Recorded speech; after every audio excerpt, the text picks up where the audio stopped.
Romantic Tales. Chapter 170. That silly and wretched youth over there was already drooling as he nodded his head. Yili felt a wave of disgust as she turned her head to glare at Han Mingxi. She thought that this fellow only liked picking flowers, but it turned out that he liked both men and women. Junwei, don't misunderstand.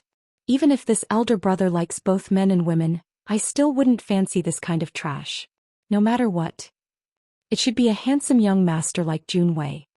Han Mingxi winked at Yili, wanting to reach out and pinch Yili's little face. How could Yili let him have his way?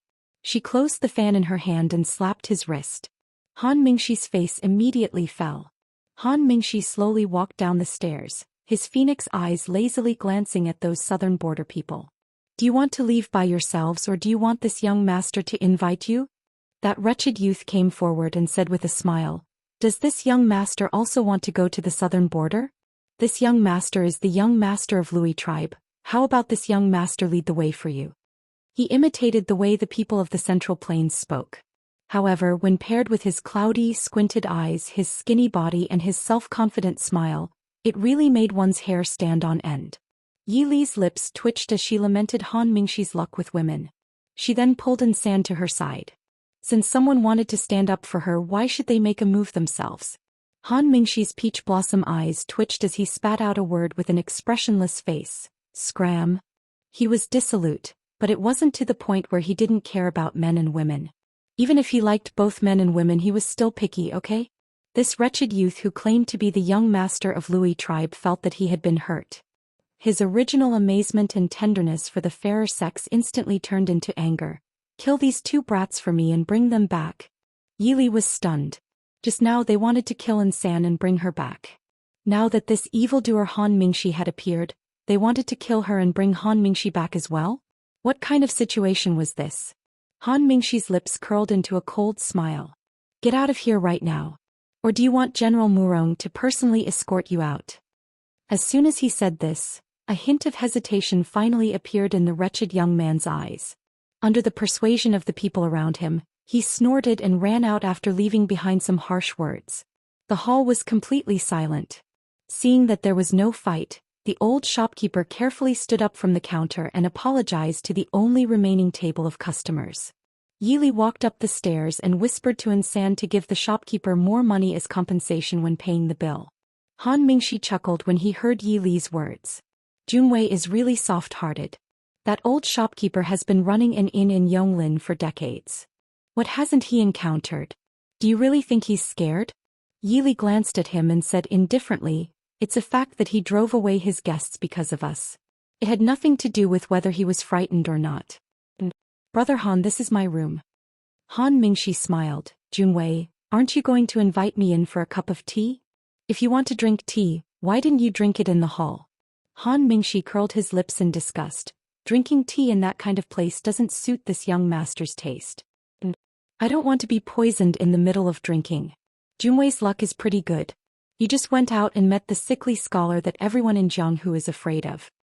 Yili raised her eyebrows and opened the door to let him in. She asked, you know about sickly scholar? What is he doing in Nanjiang? Han Mingxi shrugged and leaned back in his chair with his hands behind his head. He smiled at Yili and said, who knows? He was almost killed by Prince Ding a few years ago. It was the Yanwang Chamber's great pavilion master who personally came out to save his life. He hasn't come out for several years and now he suddenly appeared in Nanjiang. Every time that guy appears there will be rivers of blood. Junwei, don't be fooled by him. It's better to stay away from him. Yili nodded carelessly. Her mind had already turned elsewhere. I don't know him so I won't provoke him.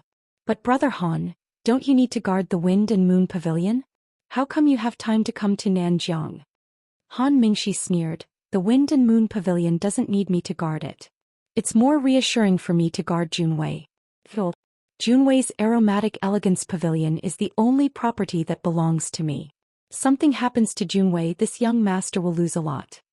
While speaking seriously, his seductive phoenix eyes revealed a playful look. Yili looked at him calmly. I have something to do in Nanjiang, so it's not convenient to take Brother Han with me. It's okay. You don't have to take me. I'll just follow Junwei. If Junwei wants to climb a mountain of swords, I won't go down a sea of fire. How about it? Han Mingxi smiled brightly. I'm very useful. Don't you want to use the information of the Tianyi Pavilion? As long as I'm by your side, I can get any information of the Tianyi Pavilion at any time. It's much more convenient than waiting for the information to come to your door.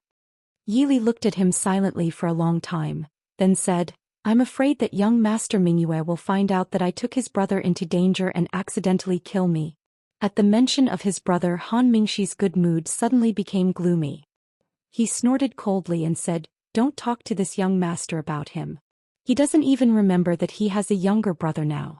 Sooner or later he will die. At that time this young master will go and collect his corpse. Yili's heart skipped a beat.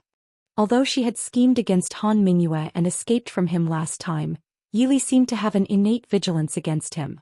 As for Han Mingxi, who looked very similar to him, she didn't have this feeling at all. Perhaps it was because of Han Mingyue's ability to establish the Breeze and Moon Inn and the Tianyi Pavilion by himself. Perhaps it was because of the inexplicable grudge between him and Mo Shuyao. Perhaps it was because he was the first person who could truly threaten her. Yili calmly looked at the angry Han Mingxi and said indifferently, Since you're worried, just go and take a look. Brother Han, why do you have to follow me everywhere? Not only is it dangerous, but if something happens to young Master Mingyue, Brother Han will regret it. Han Mingxi was startled, but he soon laughed. What can happen to him? There are only a few people in this world who can touch him. Moreover, he doesn't need my help. In his eyes, I'll only cause trouble. Yili rested her chin on her hand and looked at him with a smile. I thought Brother Han and young Master Mingyue were brothers. Han Mingxi snorted and said, In any case, this young master wants to follow you to Nanjiang. Even if you don't want me to, this young master will follow you. As for my big brother, you don't have to worry about him. He won't be back anytime soon and the Breeze and Moon Inn won't collapse. Yili shrugged indifferently. If she said too much, it would only arouse his suspicions. Since they were going to be together for such a long time, she had to have a way to find out where Han Mingyue went. She hadn't forgotten that Han Mingyue had almost ruined her reputation for a woman related to Mo Shuyao, who said she couldn't hold a grudge after apologizing.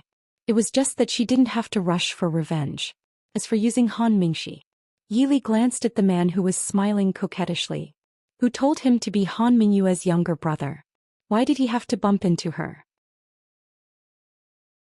Chapter 171. Seeing that Yili no longer objected, Han Mingxi was very happy. He happily planned their itinerary. Junwei, I've been to Nanjiang several times. We can go to Tsang Mountain first, then go west along Qingming River. We can see the phoenix flowers and Nanjiang's Lantern Festival, then go to Nanzhao's capital. What do you think? Yili looked at him coldly. I thought that Brother Han knew that we were in a hurry to leave. According to your itinerary, can we reach Nanzhao's capital at the end of May? Han Mingxi immediately withered and said unhappily, In that case, let's go to Nanzhao's capital first. We'll go to the Lantern Festival after Junwei is done. Looking at the pitiful Han Mingxi, Yili felt the veins on her forehead jump with joy. She angrily drove him out. And San stood on the side and looked at Yili with a worried expression. Yili raised her eyebrows and said, What do you want to say? And San frowned and said, Gongzi Han. They didn't know Han Mingxi, but Han Mingyue, as a shadow guard, could become a prince or Wang Fei. They all knew about him. He was a very difficult person to deal with. Since Han Mingxi was Han Mingyue's younger brother, he probably wasn't a good person. More importantly, Han Mingxi's reputation wasn't very good. If Wang Fei stayed with him for a long time, thinking of the consequences, and San couldn't help but tremble. Yili said helplessly, There are advantages and disadvantages to bringing Han Mingxi, but since he has already followed, it won't be easy for us to get rid of him.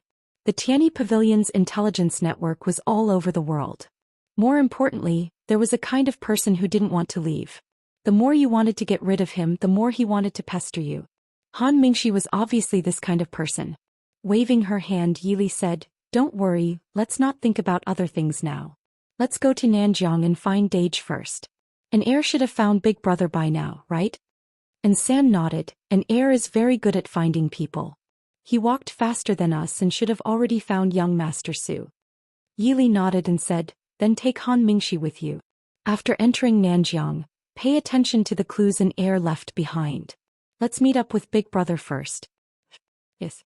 When she went downstairs after packing her things in the morning, She saw Han Mingxi sitting in the most conspicuous position in the hall with a coquettish smile. Yi Li's head started to throb unconsciously. Han Mingxi didn't seem to feel the anger in Yi Li's eyes at all. He waved to her cheerfully. Junwei, come and have breakfast. Yi Li walked over and looked at the sumptuous breakfast on the table. She raised her eyebrows and smiled. Brother Han's breakfast is truly exceptionally sumptuous. Han Mingxi waved his hand, not caring that everyone's eyes were on him. He smiled and said, Junwei, you should eat more. When we enter Nanjiang, it won't be so easy to eat such a sumptuous breakfast. Yi Li wasn't polite and called for Ensan, who came down from behind to eat together. Han Mingxi looked at the silent Ensan and raised his eyebrows. I haven't asked for this brother's name yet. Junwei's bodyguard is quite skilled. Under normal circumstances, Han Mingxi was very self-aware. As the younger brother of the Tianyi Pavilion's master, his vision wasn't low. Although his Qinggong could be said to be one of the best, he was still lacking in martial arts. At least the bodyguard of this new friend should have much better martial arts than him. Yi Li looked at Ensan and said indifferently, Shuijing. Ensan raised his head to look at Yi Li with some surprise. Shuijing was his real name. After becoming Wang Fei's shadow guard, he usually wouldn't use this name. He hadn't thought that Wang Fei would know. Han Mingxi smiled and said, so it's Brother Zhua. I'll have to trouble Brother Zhua in the future. Ensan said indifferently, I don't dare. Young Master Han is too polite. The group of three had just finished eating. Ensan went to pay the bill. The man who had come up to strike up a conversation yesterday came over again. Beside him was the middle-aged man who looked like a steward. Young Master Chu, are you also planning to leave? This young master is the guide you invited? Yi Li nodded slightly and didn't speak. The two clearly didn't have any intention of speaking. That man didn't feel awkward at all. He smiled and said, since young master's people are all here, are we leaving today? So we might as well go with you. Han Mingxi lazily fiddled with the breakfast on the table and said, why should we go with you? Isn't it better for everyone to go their own ways? The man smiled and said, everyone is going to Nanjiang together. It's safer to take care of each other along the way, isn't it? As far as I know. Once we leave Shattered Snow Pass, it seems to be the territory of the Luo-Yi tribe. Yesterday the two of you. Yi Li raised her eyes and looked at the man in confusion. Since you know that we have offended the young master of the Luo-Yi tribe, why do you still insist on going with us? The man curled his lips and said, so what if it's the Luo-Yi tribe? Although the people of Nanjiao are good at poison, we are not afraid of them. Yi Li secretly nodded in her heart. You have the famous sickly scholar by your side. Of course you don't need to be afraid of the poison of Nanjiang. She thought for a moment and nodded, if that's the case then I'll have to trouble you. I haven't asked for your name. The man laughed heartily and said, this one is Jing Kue. I was originally an escort. Now I'm a guard to make a living. This is my steward. That's my master. And that one. The man who called himself Jing Kue looked at the sickly scholar leaning against the wall with his eyes closed and said, I heard that he's an expert that my master spent a lot of money to invite. But, I can't see how strong he is. His body is very weak. Yi Li nodded and said, so that's how it is. Guard Jing is too polite. If that's the case, let's set off now. Seeing Yi Li agree, Jing Kue was obviously very happy. He laughed and said, this one will go and inform my master. She looked sideways at Jing Kue and the steward, who went back to discuss with the rich merchant's master. The rich merchant's master seemed to be somewhat dissatisfied, but he still agreed. Then the four of them went back to their rooms to pack their things. Watching the four figures go upstairs, Yi Li faintly glanced at Han Mingxi. Han Mingxi lay on the table and looked at Yi Li with grievance. Junwei, what did I do wrong? Yi Li snorted softly and looked at him from the corner of her eyes. Young Master Han, can you be any more low-key? Low-key? Han Mingxi didn't understand. He asked, I'm not some famous person. Why should I be low-key? There were very few people who knew that he was young Master Feng Yu. Otherwise, they would have been surrounded by those self-proclaimed righteous people. Yi Li looked at him with a half-smile and said, it's true that you are low-key, but you have a very high-profile face. Do you think Sickly Scholar has seen young Master Mingyu? Do you think he knows that young Master Mingyu is the head of the Tianyi Pavilion? Han Mingxi blinked and looked at Yi Li apologetically. He said in a small voice, that My eldest brother is friends with the head of the Yanwang Chamber of Commerce. So, Sickly Scholar has probably seen me before. It seems that he knows that we have recognized him. That's obviously the case, Yili said expressionlessly. Chapter 172. Why did they invite us along? Han Mingxi asked in a low voice. If it's because of my identity, he should have greeted me directly. After all, my big brother has a good relationship with the Yanwang Chamber's Chamber of Commerce. Yili shook her head and said, it shouldn't be. Before you came they invited me once but I refused. Han Mingxi rubbed his chin and said, Sickly Scholar's purpose in coming to Nanjiang must not be simple. But why did he come with that rich merchant? Ordinary rich merchants can't invite him. As for the medicinal herbs business, people who do medicinal herbs business won't personally come to Nanjiang in March or April. Dechu State and Nanjiang had a lot of exchanges because of Nanjiang's rare medicinal herbs. But looking at Yonglin City's desolate appearance, it was clear that it was not the time to do medicinal herbs business. Yili held her forehead and said, do you think that someone who dares to be with Sickly Scholar is an ordinary rich merchant? Han Mingxi raised his eyebrows. Is there a problem? Yili was silent for a moment. I can't see it for now. But since they were shaken they must figure out whether it was a coincidence or deliberate. The group quickly met at the entrance of the inn, then they left the city and went to Shattered Snow Pass. What surprised Yili was that the rich merchant looked like he had a big belly, but his horsemanship was actually pretty good. It was just that it made people worry for the horse he was riding. Sickly Scholar coughed the whole way since he got on the horse. It looked like he was going to cough out his heart and lungs if he wasn't careful. When they passed through Shattered Snow Pass, Yili turned around and saw Murong Ting standing on the city wall with a radiant face. She was happily talking to the middle-aged man next to her. Presumably, after leaving the constraints of the capital, Murong Ting's life was very happy. Yili was also happy for her good friend.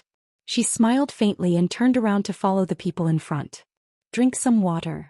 After leaving Shattered Snow Pass, they hurried all the way until the sky gradually darkened. Obviously they had missed their lodging today. Moreover, although the wilderness of Nanjiang was very dangerous, the homes and inns of the residents of Nanjiang were not necessarily safe for the people of the Central Plains. And San skillfully entered the forest. Not long after he came out with a pile of firewood and a pheasant. Then he started the fire and prepared the game. Jing Kuei also caught a few fish from the nearby river. Yili glanced at Sickly Scholar who was coughing violently under the tree. She frowned and handed him some water. Sickly Scholar was obviously stunned for a moment before reaching out his right hand to take the water bottle. He nodded to Yili and said in a low voice, "Thank you." Yili nodded and sat back down. Although Sickly Scholar looked like he was on the verge of death, Yili would never underestimate him. It was better to stay as far away from this kind of person as possible, especially when he had a grudge against Mo Xiuyao. Han Mingxi leaned against the tree in boredom. He watched as San prepared the game on the fire and prepared to roast it. He smiled at Yili and said, "Junwei Brother Zhuo is really not simple. I have never seen someone who can do this so neatly. Even those Jianghu people who often sleep in the wilderness can't compare." And San, who was sitting by the fire, raised his eyebrows and didn't say anything. He wouldn't tell Han Mingxi what kind of training the four brothers had gone through in the last half-year under the cliff of Black Cloud Peak. In fact, the brothers still didn't understand how their master could have so many strange ideas and training methods in his head. Especially the wilderness survival training. Each of them was thrown into a vast and seemingly endless forest to accompany poisonous insects, rats and ants for an entire month. The only weapons he carried with him were a dagger and a crossbow with only 5 arrows. In the beginning they couldn't understand how this kind of training was useful for them who had martial arts and qigong. But after a month, an heir who was the first to come out of the forest with tattered clothes, defeated an E and C and himself. Originally the 4 of them were basically evenly matched. Even if there was a slight difference between them, the one who won was definitely an arrow at the end of its flight. But that time an heir displayed his prowess and defeated an E, then himself, and finally perished together with an C. They clearly didn't learn any other martial arts and their internal strength didn't even increase. An heir's change made them both shocked and overjoyed. Only when San went in himself did he know what an heir had experienced. Poisonous snakes, poisonous insects, poisonous grass, swamps, wild beasts. In the beginning he didn't even dare to close his eyes at night. because sometimes when he woke up from his sleep, he would find himself surrounded by a pack of wolves or a highly poisonous snake staring at him with its tongue out. Every day he had to find food by himself and gather the things that the Wang Fei ordered. The most unlucky time was when he was trapped in a swamp for 3 hours. He almost thought that he was going to die. But in the last few days of the month he found that he had gradually adapted to the terrible environment. Even without martial arts he could still survive in the forest. Even if he didn't eat or sleep for a day and night, he wouldn't feel too uncomfortable. These were definitely not things that pure martial arts could do. From the day he walked out of the forest alive, he found out that the Wang Fei was secretly following them after they entered the forest. And San truly wholeheartedly submitted to this young Wang Fei. They all knew in their hearts that their master was definitely the most amazing of all the Wang Fei of the Ding country. The only thing that made San regretful was that the original consort I had planned a lot of things to give them, but because of the prince's illness, it was interrupted. Young Master Han is right.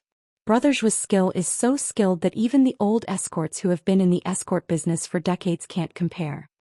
Zheng Kuei looked at the half-cooked fish in his hand, then looked at the delicious game in San's hand that was comparable to the roasted chicken in a restaurant. He was extremely jealous.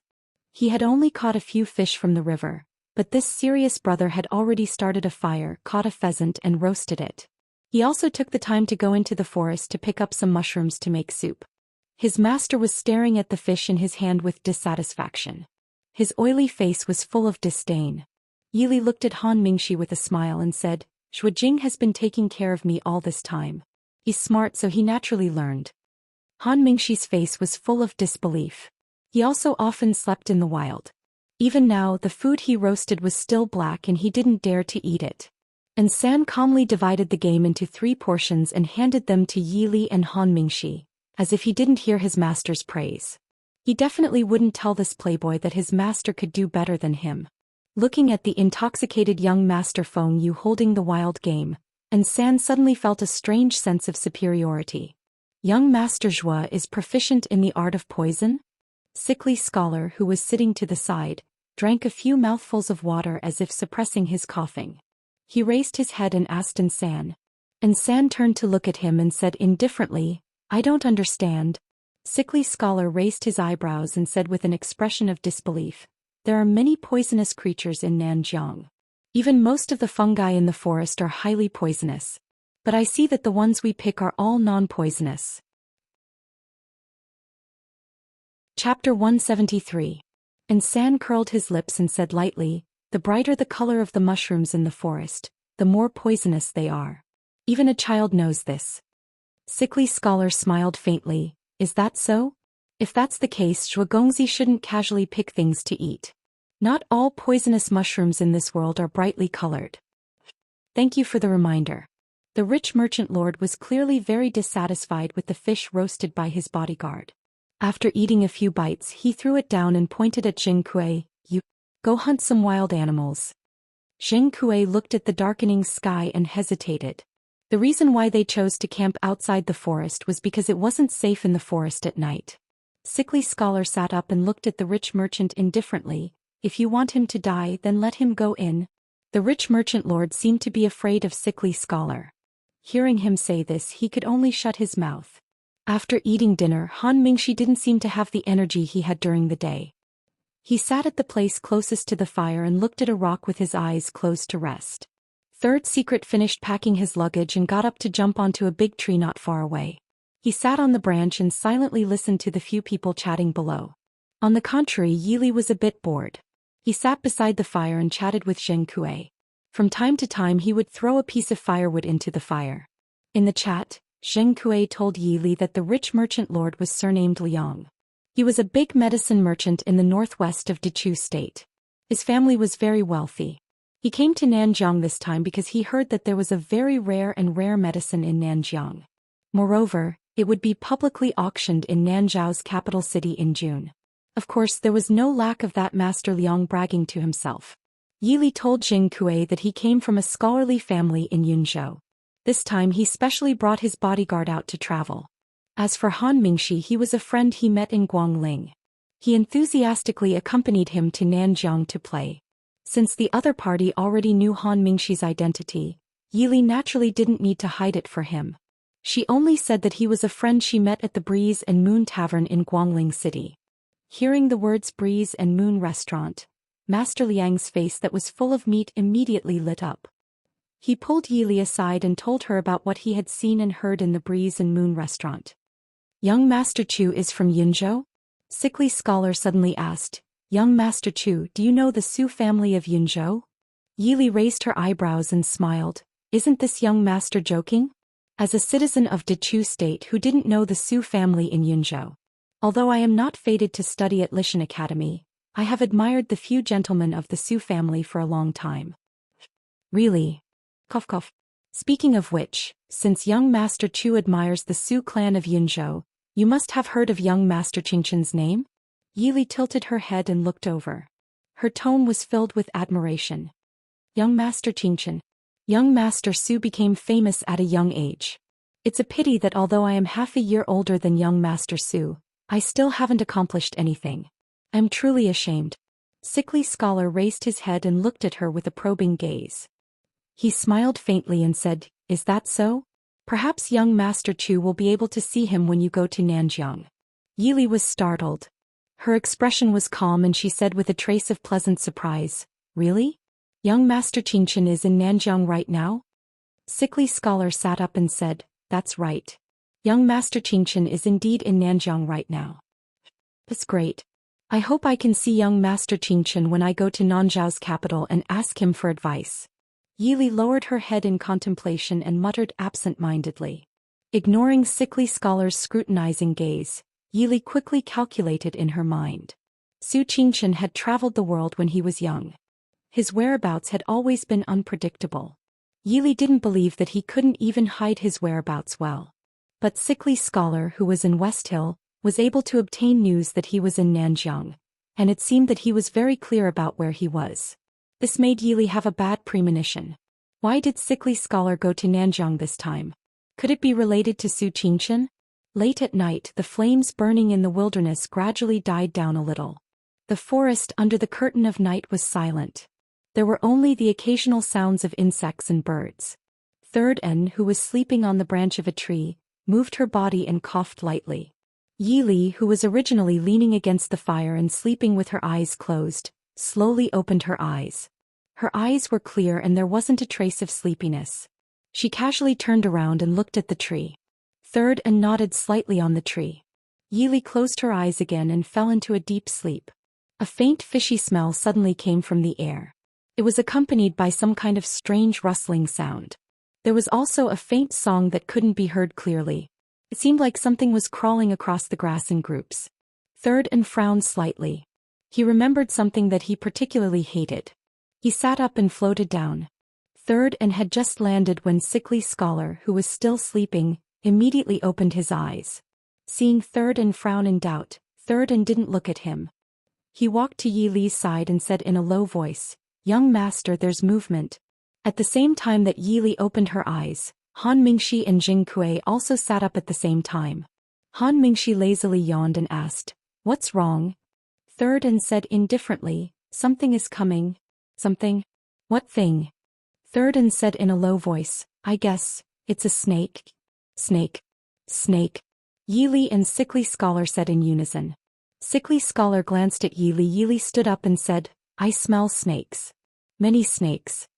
Han Mingxi understood and said, I forgot that Junwei is good at making spices. Naturally, he is more sensitive to smells. Jing Kuei said anxiously, Let's not talk about this now.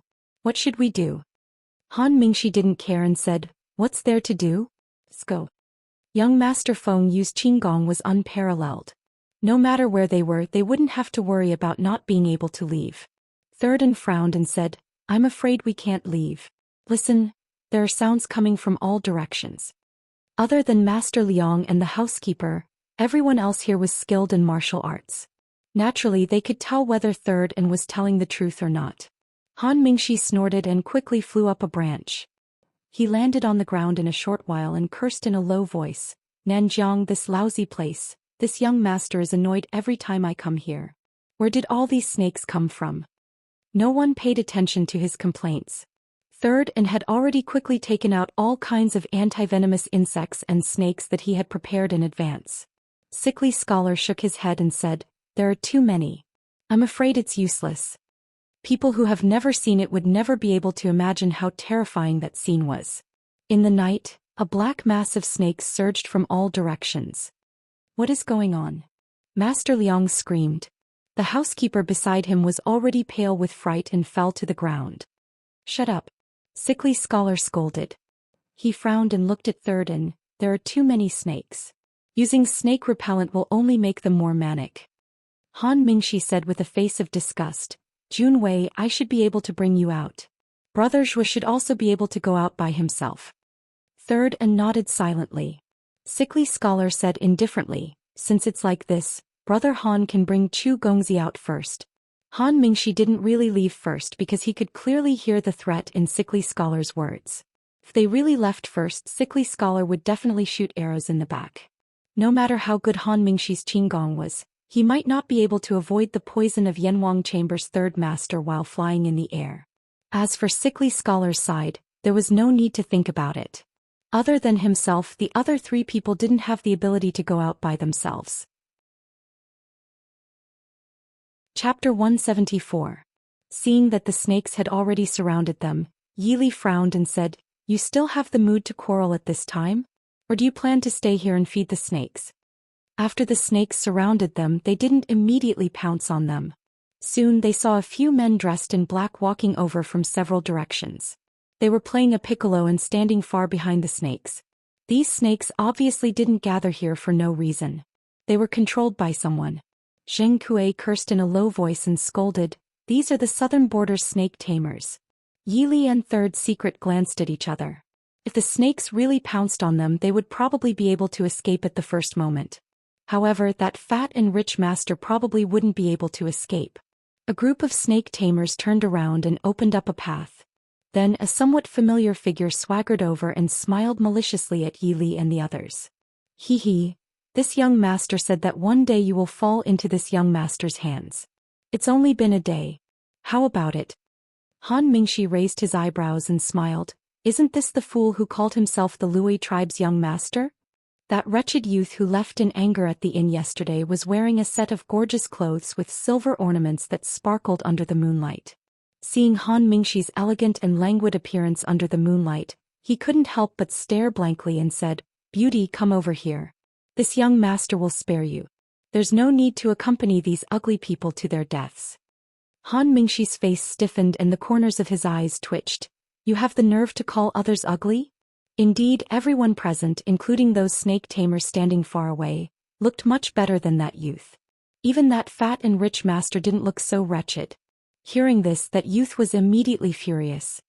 He stared at Han Mingxi with a twisted and fierce gaze. Yili coughed lightly and said with a smile, "Brother Han, although that young master is neither fragrant nor jade, you still showed mercy with your words. How can you endure his admiration like this?" Han Mingxi curled his lips and said, "Is that admiration? He's jealous, right? He clearly wants to cut this young master's face. Humph. This young master's peerless appearance is actually something that this kind of vulgar person can dream of? Did they think that he was a playboy for nothing? Would he not be able to differentiate between admiration, jealousy, and resentment? Not bad." The young man chuckled and said, "When I catch you, I'll skin you alive. This young master wants your face, so you better come over obediently and don't let this young master's babies ruin your face." Everyone fell silent. After a long while, Han Mingxi touched his face lovingly and asked, "Don't tell me you want to put my face on yours?" The young man smiled proudly and said, "That's right. This young master thought for a long time before coming up with this idea. It's a pity that I haven't been able to find a suitable face. Originally, I thought that pretty boy was not bad, but now this young master feels that your face is better." Under the moonlight, Han Mingxi's handsome face suddenly became somewhat ferocious. Coveting Sir Feng Yu's face was unforgivable. The size doesn't match, right?" Yili frowned and looked at the young man's short and thin face, then looked at Han Mingxi's perfect face shape. Han Mingxi's face was at least a third bigger than that young man's. "Jingwei." Han Mingxi's brows twitched as he glared at Yili with resentment. The young man was obviously provoked by Yili's words as well. He roared in anger. This young master doesn't need you to care. This young master is going to make all of you into human skin masks. Capture all of them and I want all of them alive. Oh, it's fine if that fatty is dead. The snake tamers' faces all showed signs of danger. It was easy to kill this group of people. All they had to do was release the snakes to bite them. The hundreds and thousands of snakes would definitely bite them. However, it wasn't that easy to capture them alive. These people weren't weak people. Although the snake tamers were hesitant, they could not ignore their master's orders. They could only play their flutes again to control the snakes. Boom boom. A few flames suddenly sprang up. Amidst the rapid sound of the flute, the snakes did not swarm forward. Instead they stopped about 40 to 50 feet away from them and hesitated. While Yi Li and Han Mingxi were talking to the Lui tribe's young master, and San had secretly scattered all the snake repellent they had brought all around them. Seeing the snakes continuously being controlled, the snake tamers' flutes became even more rapid and sharp. The snakes also became more restless. Yi Li raised her brows and looked at Han Mingxi. Brother Han Mingxi, do you know how to play the flute? Han Mingxi smiled helplessly. I don't know how to control snakes. Yi Li was not here. You don't need to know how to play the flute.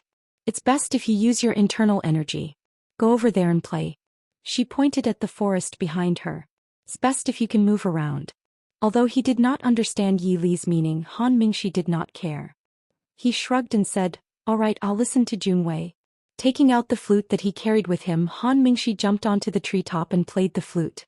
The flute that contained internal energy was not very comfortable to listen to. At least for Yi Li, who did not have deep internal energy, it was not very comfortable. Han Mingxi stood on the treetop and played the flute while changing his position. It was completely like he was walking on flat ground. Seeing this, Yi Li could not help but feel envious. Gradually, the snake tamers were alarmed to find that the snakes did not seem to listen to their commands. Especially the snakes at the front, some even began to crawl back. They hurriedly played the flute, but these snake tamers were not proficient in martial arts. Their internal energy was also mediocre.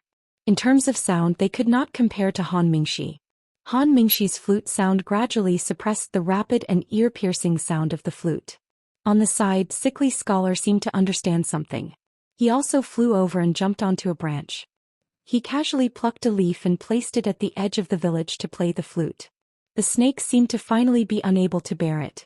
The snakes around Yi Li and the others began to retreat.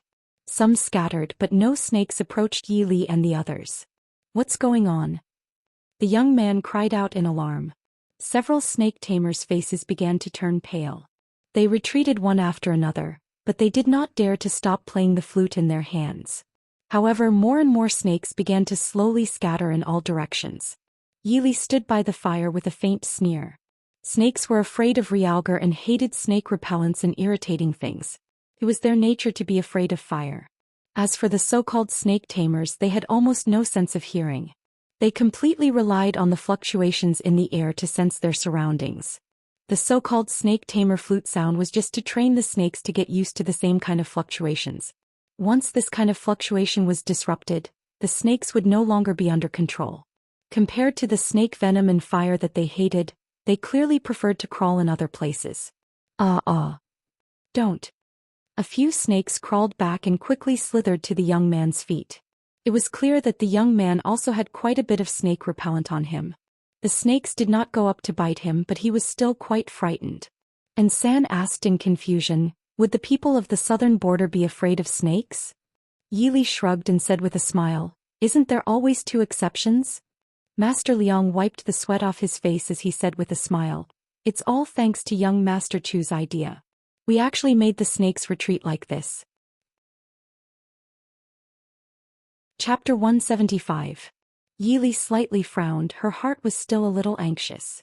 If these snakes ran away, they would be able to relieve their anxiety for a while. But if so many poisonous snakes really escaped, then it would be troublesome for the passers-by. Looking at the panicked youth, Yi Li's clear eyes darkened and she said to San, kill him. San never asked for a reason when Yi Li seriously gave an order. Before Yi Li's voice fell, the long sword in San's hand flashed, and her entire person had already soared into the air, shooting towards that young man like an arrow. That young man had already lost his head out of fear. and when he saw Insan's long sword coming towards him, he was dumbstruck, even forgetting to dodge. He could only stare blankly at the tip of the arrow coming towards him. "Have mercy." A loud voice hastily sounded from the side of the forest. "Have mercy." "Shuijing." Yili shouted in a deep voice. Insan's eyes darkened and she quickly put away her long sword, flipped in the air, and gently landed on a treetop not far away. In this way there were 3 people on this side who were high up in the treetop ready to attack at any time. And if the other side couldn't control the snakes in time, then they would definitely be at a disadvantage. A tall middle-aged man dressed in southern border attire walked out of the forest. His clothes had the same totem as the young man, and the aura of a superior that he inadvertently revealed made everyone understand that this person must be a person of high status in the Luo-Yi tribe. The middle-aged man quickly walked over, and the snakes that passed by all opened up a path, clearly very afraid of the aura of this person. "Friends from Dechu State, my son has been naughty and has offended you, please have mercy. My tribe will definitely entertain you as a distinguished guest." Yili sneered in her heart, naughty and mischievous? This man had been in the forest from the beginning, and only appeared when his son was in danger. Now he wanted to brush it off with a mere word of naughty and mischievous. Han Mingshi stood on the treetop, his slender figure moving up and down with the treetop. "Indeed, naughty and mischievous. Luo-Yi tribe's patriarch, how dare you let your noble young master run amok outside?" The middle-aged man's expression wasn't good either. He walked up to the young man and casually glanced at him. The young man immediately shriveled like a leaf being roasted by fire. He shrank back and didn't dare to raise his head to look at the middle-aged man. The middle-aged man snorted lightly and stepped forward to greet Yili and the rest. "I'm the Luo-Yi tribe's patriarch, Lu Jiang. This is my son Lunan. If we have offended you, please forgive us." This patriarch was obviously not only better looking than his son, the way he spoke and acted made it impossible to tell that the 2 of them were father and son. Yili said, "Although the way you treat your guests is a little scary, but I think Patriarch Luo-Yi should get someone to clean up these little things first." They were standing in a circle surrounded by the snake repellent and the bonfire. These snakes that had lost control had all avoided this area and crawled to other places. After a long time, even if people went to look for them, they might not be able to find all of them. Patriarch Luo-Yi nodded and waved her hand at the surrounding snake tamers. The snake tamers began to play their flutes again, and a few of them went to other places, obviously to look for those snakes that were running amok. After giving these instructions, Patriarch Luo-Yi then turned to Yili and the rest and said with a smile, "You all passed by my tribe's residence and were disturbed by Lunan's rudeness. Why don't you all come to our stronghold to rest first and treat it as my apology to you all?" Yili muttered to herself for a moment before looking sideways at the 3 people on the treetop.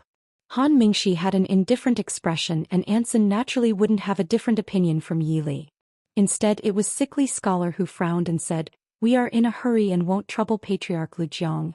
Patriarch Luo-Yi raised her eyebrows and shook her head. "No matter how you say it is troublesome.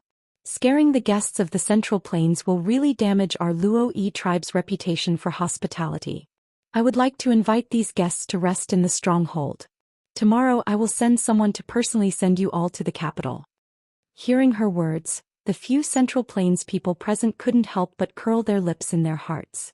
The people of the Southern Plains were famous for being xenophobic, so other than a few bold merchants and people who had the ability to protect themselves, normal people of the Central Plains would definitely not enter the Southern Plains. However, compared to the other tribes in the hinterland of the Southern Plains, the Luo-Yi tribe that bordered the Dechu state could be considered warm and hospitable.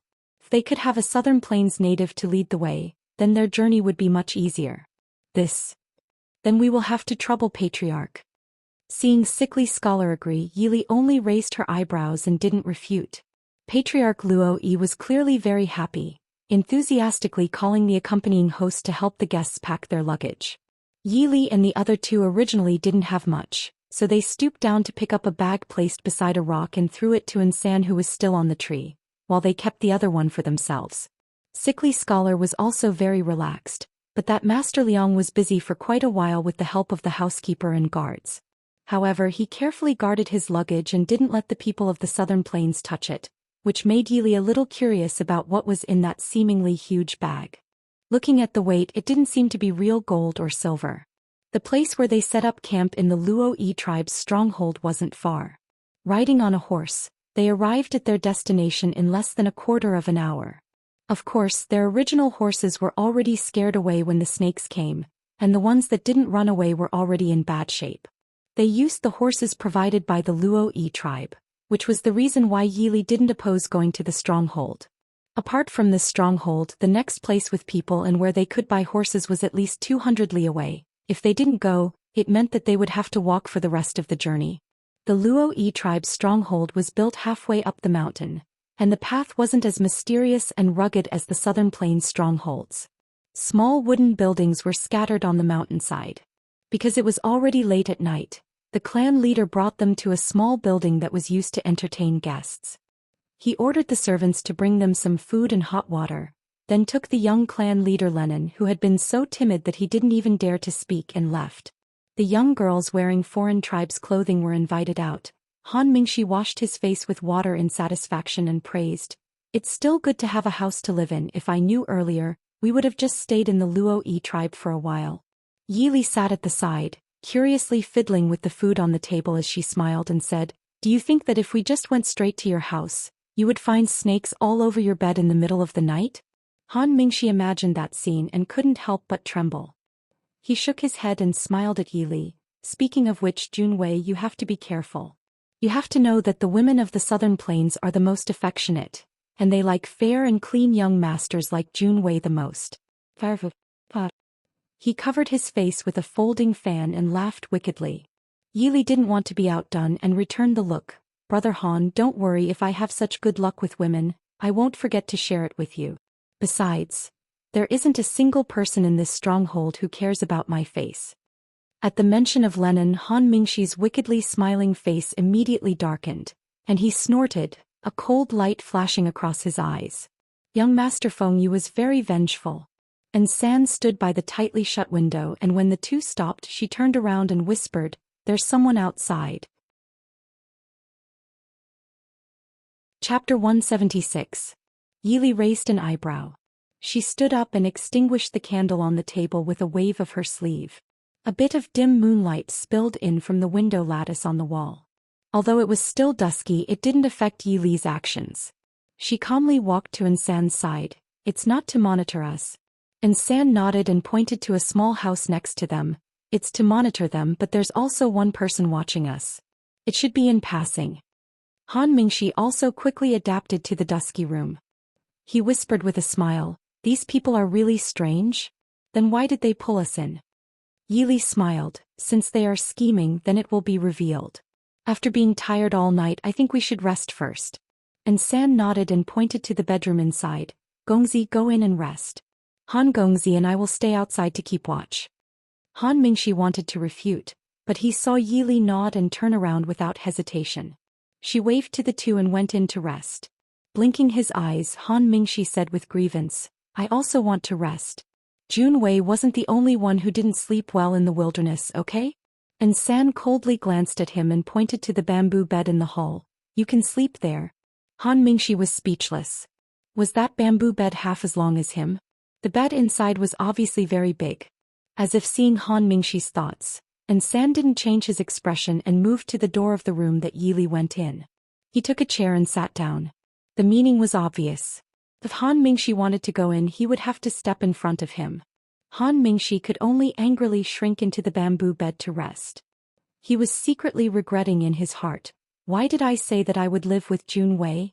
As usual, Yili woke up early in the morning. Before she even got up, she knew that she probably wouldn't be able to leave today. The dripping sound from outside indicated that it was raining heavily. Yili had already experienced the rainy weather in the south, but this rain came too suddenly. If they had slept in the wilderness last night, they would have been very unlucky now. Thinking of this, Yili suddenly felt that the Luo-E tribe's young master was not that hateful after all. She tidied up her clothes and went out. And San was still sitting on the chair at the door with his eyes closed, but Yili knew that he wasn't asleep. Hearing Yili's footsteps, and San immediately opened her eyes and looked back at her. "Let's go in and rest for a while.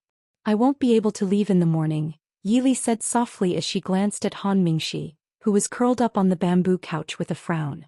And San hesitated for a moment but still nodded and went in. Yili entered the living room and opened the window to admire the rain outside. "Oh, you're so cruel. You're taking up such a big bed but you want me to sleep on the bamboo couch." Unknowingly, Han Mingxi had opened his eyes and was lazily lying on the bamboo couch. His bewitching eyes looked sadly at Yili. Yili looked back at him and said with a smile, "You can go in and sleep with Shuijing now." Han Mingxi raised his eyebrows and looked at her with a smile. "There's no reason why I can't sleep with Junwei. This young master likes to be clean. I like to eat alone. I always keep the good things to myself," Yili said without changing her expression. Han Mingxi mumbled a few words and sat up. Frowning, he tidied up the soft dark red clothes on his body and walked to Yili's side to look at the rain outside the window. He sighed softly. The rainy days in Nanjiang have a different style, but it rains too often and it's a bit unbearable. Before Yili had time to answer, footsteps sounded outside the door. Not long after, there was a knock on the door. Opening the door, Sickly Scholar was standing at the door holding an oil paper umbrella. After half a night of rest, his complexion didn't become better, but looked even more sallow. His empty hand was raised to cover his mouth, and from time to time, there were a few muffled coughs. "Young Master Han, young Master Chu, did I disturb you?" Yili smiled faintly. "It's fine. Young Master, please come in." Sickly Scholar stepped into the room and looked around. His gaze fell on the door of the inner room. Yili smiled faintly. "Shuijing is still resting. Young Master, please sit down. Young Master came early in the morning too." Sickly Scholar sat on the side and coughed softly before saying, "I didn't expect to meet young Master Han on this trip to Nanjiang. Young Master Han, cough, you should know me, right?" Han Mingxi did not expect him to go straight to the point. He was stunned for a moment before he smiled and said, "That's right. The reputation of the third master of the Shilin King of Hell's Pavilion has been known for a long time." From the way he addressed Sickly Scholar and addressed himself, it was clear that Han Mingxi didn't want to provoke this person, and was extremely afraid of him. Sickly Scholar smiled faintly. "Don't be so polite. The Yanwang Chamber Master and your brother are close friends, and I also have some friendship with your brother. But this young master looks very unfamiliar." Yili thought for a moment, then smiled faintly and said, "I'm not a person of Jianghu, so I'm a little ignorant. Young Master, please don't laugh at me. I don't know you and you don't know me, so we're even." Sickly Scholar stared at Yili as if he was evaluating something. Han Mingxi didn't want him to keep staring at Yili, so he interrupted with a smile. "I heard from my brother that young Master doesn't like to go out in the past few years. May I know what business you have in Nanjiang? Is there anything the Tianyi Pavilion can help you with?" Sickly Scholar was slightly stunned, then shook his head and smiled. "It's just some personal business. There's no need to trouble young Master Han." Since he didn't want to talk about it, Han Mingxi naturally wouldn't ask again. In fact, he wanted to stay as far away from him as possible.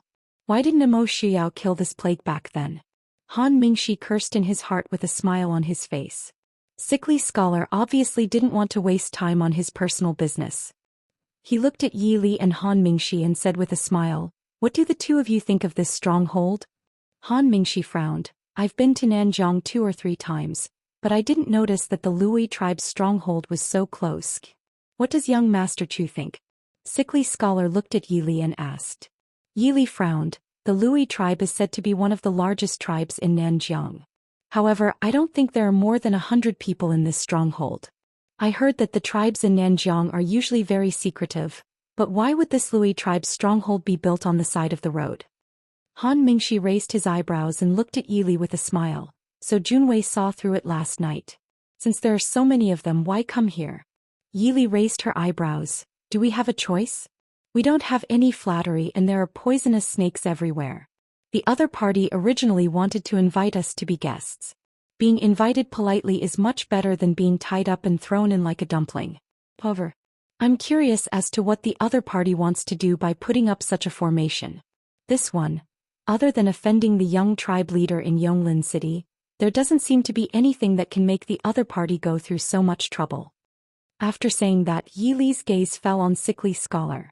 Sickly Scholar sighed and said, "Young Master Chu is so young, but it's rare for him to be quick-witted. That's right, they're coming for us." Yili raised her eyebrows. "I'd like to hear the details. I believe that the two of you also noticed last night that there are people watching us from outside." The goal of the Lui tribe is actually very simple. They are after a treasure on Master Liang. Sickly Scholar said lightly. Han Mingxi smiled and said, this one has never heard of young Master Chu changing to escort. Sickly Scholar frowned and held back his cough. He looked at Han Mingxi and smiled indifferently. That's right, I really didn't follow to protect Master Liang. Chapter 177. Han Mingxi leaned back in his chair and glanced at Sickly Scholar. I know that young master also wants that kind of thing. Since that is the case, young master can just kill that old man. Why go through the trouble of sending him to Nanjiang? The Sickly Scholar looked at Han Mingxi, and a trace of viciousness flashed across his originally delicate and smiling face. His entire person suddenly became even more sinister and gloomy, completely different from the sickly and weak scholar from before. That's right, I can kill that guy. But it is a pity, he is not an idiot. That thing is in the capital of Nanzhou. He only has the token to get that thing and it is only half of it. In this world, other than himself, no one knows where the other half of the token is, and no one knows how to use it after getting it. Anger flashed through Sickly Scholar's eyes. It was clear that he was very angry at Master Liang's cunning. Han Mingxi raised an eyebrow and said with a smile, perhaps you can consider torture. Sickly Scholar snorted coldly. Does young Master Han really not know who he is? Han Mingxi shrugged indifferently. Seeing Yili turn to look at him, he smiled and said, I know. Other than the 4 wealthiest families in the Dechu state, the 5th family, the Liang family of the Northwest, is even richer than my big brother. Also, if my big brother loves money as much as his life, then this Master Liang is more important to money than his life. I heard that a bandit once kidnapped his favorite concubine and demanded 20,000 taels as ransom. He didn't even care. Also, don't look at how rich he is. Usually he saves when he can. His life is worse than that of a normal merchant. Last night, didn't he boast to you that he went to the Wind and Moon Pavilion? My big brother hates him the most because he went to the Wind and Moon Pavilion for one night and only ordered the cheapest cup of tea. He didn't even spend 20 taels. If this kind of person really has any treasure, even if you kill him, he probably won't give it to you. Yili looked at Sickly Scholar. I am more curious why young master is telling us this information. Aren't you afraid that we'll be tempted by the money too? Sickly Scholar said indifferently, I need your help.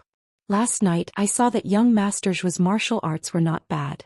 As for young Master Chu, although I can't see the depth of his abilities, I'm sure he's not simple either. As for young Master Han, I naturally won't let you suffer any losses after this. Han Mingxi rested his chin on his hand and tilted his head to look at him. I thought you said you didn't need the help of the Tianyi Pavilion. Sickly Scholar nodded and said, I don't need any information from the Tianyi Pavilion. Since I happen to meet Mr. Han, I have no choice but to invite you along. Can we refuse? Han Mingxi asked. I'm afraid not. Sickly Scholar said in a low voice. His slightly gloomy gaze slowly swept across the two of them.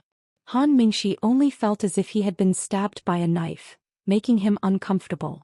Yi Li's expression was the same as usual, but she couldn't help but clench her fists a little tighter in her sleeves. Sickly Scholar's smile was cold and ferocious. He elegantly raised his left hand and admired his fingers, which had a slightly different skin color from his right hand. He smiled faintly and said, I believe young Master Han won't refuse, right? Han Mingxi's expression changed. He looked at Sickly Scholar warily and said, You poisoned us? Sickly Scholar responded with a smile and didn't answer. Han Mingxi's expression darkened. Sickly Scholar seemed to have expected that Han Mingxi wouldn't refuse. He tilted his head and looked at Yi Li. What about young Master Chu? Yi Li reached out and poured herself a cup of herbal tea. She frowned slightly at the bitterness in the cold tea and said, I refused. Refuse? Sickly Scholar was a little surprised. After being startled for a moment, he looked at Yi Li with a more threatening gaze. Young Master Chu, are you sure? Yi Li smiled faintly. She put down the teacup and said, 2 days ago, I heard of young Master's reputation. I also know that young Master's use of poison is unparalleled in the world. But, unless young Master plans to use an immediate lethal poison, it's best not to make a move. What do you mean? Sickly Scholar stared at Yi Li with a gloomy expression. Yi Li looked down at her hands on her knees and said softly, I heard that young Master accidentally injured your heart many years ago? Although this one doesn't know much about this kind of injury, I do have some superficial knowledge about the pathology of it.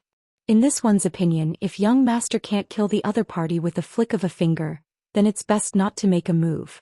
This young master's heart may not be able to withstand a long period of violent shock, right? The killing intent in Sickly Scholar's eyes almost solidified in an instant. He gritted his teeth and said, "Are you sure I can't kill you?"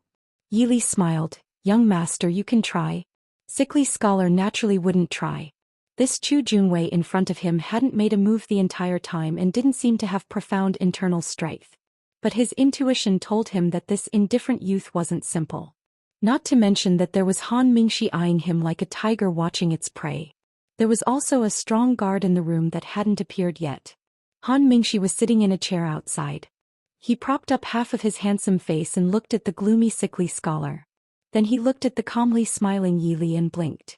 He seemed to have heard an incredible secret. Young Master Chu really isn't an ordinary person. But it's too late for you to regret now. Sickly Scholar said with a cold smile. What do you mean? Han Mingxi narrowed his eyes and asked. Sickly Scholar said, after I left the little building, I guessed that the person surnamed Liang was no longer in the little building. You did it on purpose? Han Mingxi said.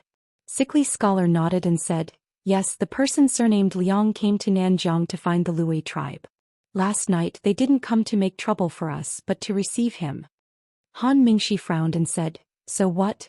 Sickly Scholar snorted softly, what? He has already reached his destination. The people who know his whereabouts will naturally be silenced. If they didn't invite us all here, if one escaped, wouldn't all their previous efforts have been wasted? The day before yesterday when Jing Kuei came over to chat with us and invite us to travel together, it was your idea? Yili looked at Sickly Scholar and asked calmly.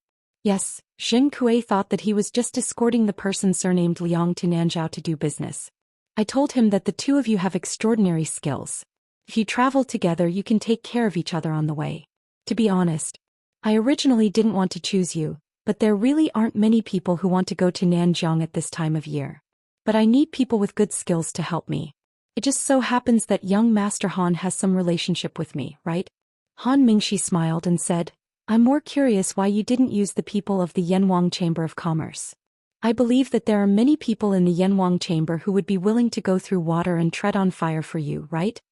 Sickly Scholar's face sank. He said coldly, this is my own business. Yili stood up and walked to the window. She looked outside and saw that it was still raining heavily. Then she turned and said, what kind of treasure does Master Liang have that would make someone like young Master spend so much effort? It's better that young Master Chu doesn't know. After all, the less you know, the safer. For young Master Han's sake, I won't make a move against you after this. Sickly Scholar promised with a calm face. Yili glanced at him indifferently and said with a smile, I'm sorry, but I don't like being kept in the dark and used as a tool. Chapter 178. Sickly Scholar sneered, if you don't help me I won't be able to get out. Take a good look outside. Han Mingxi quickly floated to the window and looked outside. The distant scenery was faintly discernible in the rain, but there was a faint strange fragrance in the air. Yili pulled Han Mingxi away and closed the window. Sickly Scholar looked at Yili and nodded. I was right, young Master Chu also has a good understanding of poisons. Yili shook her head. I don't know much about poisons, but a few days ago, I was drugged by a kind of knockout drug from Nanjiang, so I was more vigilant. Yili carefully recalled the situation at that time when she fell into Yi Yu's hands. Finally, she determined that Yi Yu didn't poison her after she entered the hall, but the knockout drug was placed there from the beginning. There were 2 half-open pots of orchids placed at the entrance of Yaohua Palace, and there were 2 pots of the same orchids placed in the hall. Later, in the small courtyard where Mo Jingli imprisoned her, she also saw the same orchids. Of course, maybe they weren't orchids but just looked like them. Sickly Scholar said, our path up the mountain has been cut off, and the flowers on the hillside outside. Young Master Han, it doesn't matter if you smell it now, it's not a big deal. This poisonous flower is only effective during the day and it's sunny. But once the rain stops, the fragrance of the flowers will become highly toxic, making it difficult for people to move. Han Mingxi looked at him and said, do you have an antidote? Sickly Scholar proudly said, It's just a small poison, what's so difficult about it? Han Mingxi went back to his seat and sat down. So, unless we are willing to help you, you won't give us the antidote? Why don't we go down the mountain before the rain stops? Sickly Scholar laughed and said, people who practice martial arts naturally don't have to worry about whether there's a path to walk on or off the mountain. You can go out and give it a try. It's the same as luring the people and the poisonous insects away. Han Mingxi recalled the densely packed group of snakes last night and felt goosebumps all over his body. He quickly rubbed his arms and looked at Yi Li. Yi Li stood with her hands behind her back and said indifferently, then I can assume that young master not only has the antidote to deal with those poisonous flowers and plants, but also has a way to deal with poisonous snakes and insects. And all we have to do is deal with those people, right? Sickly Scholar nodded in a good mood. Not bad. Her unhappiness from being poked in her weak spot finally dissipated a little. The murderous look in her eyes when she looked at Yi Li also gradually dissipated. Yi Li pondered for a moment before nodding. I can promise you. Hey Junwei, aren't you afraid that he will go back on his word and kill you?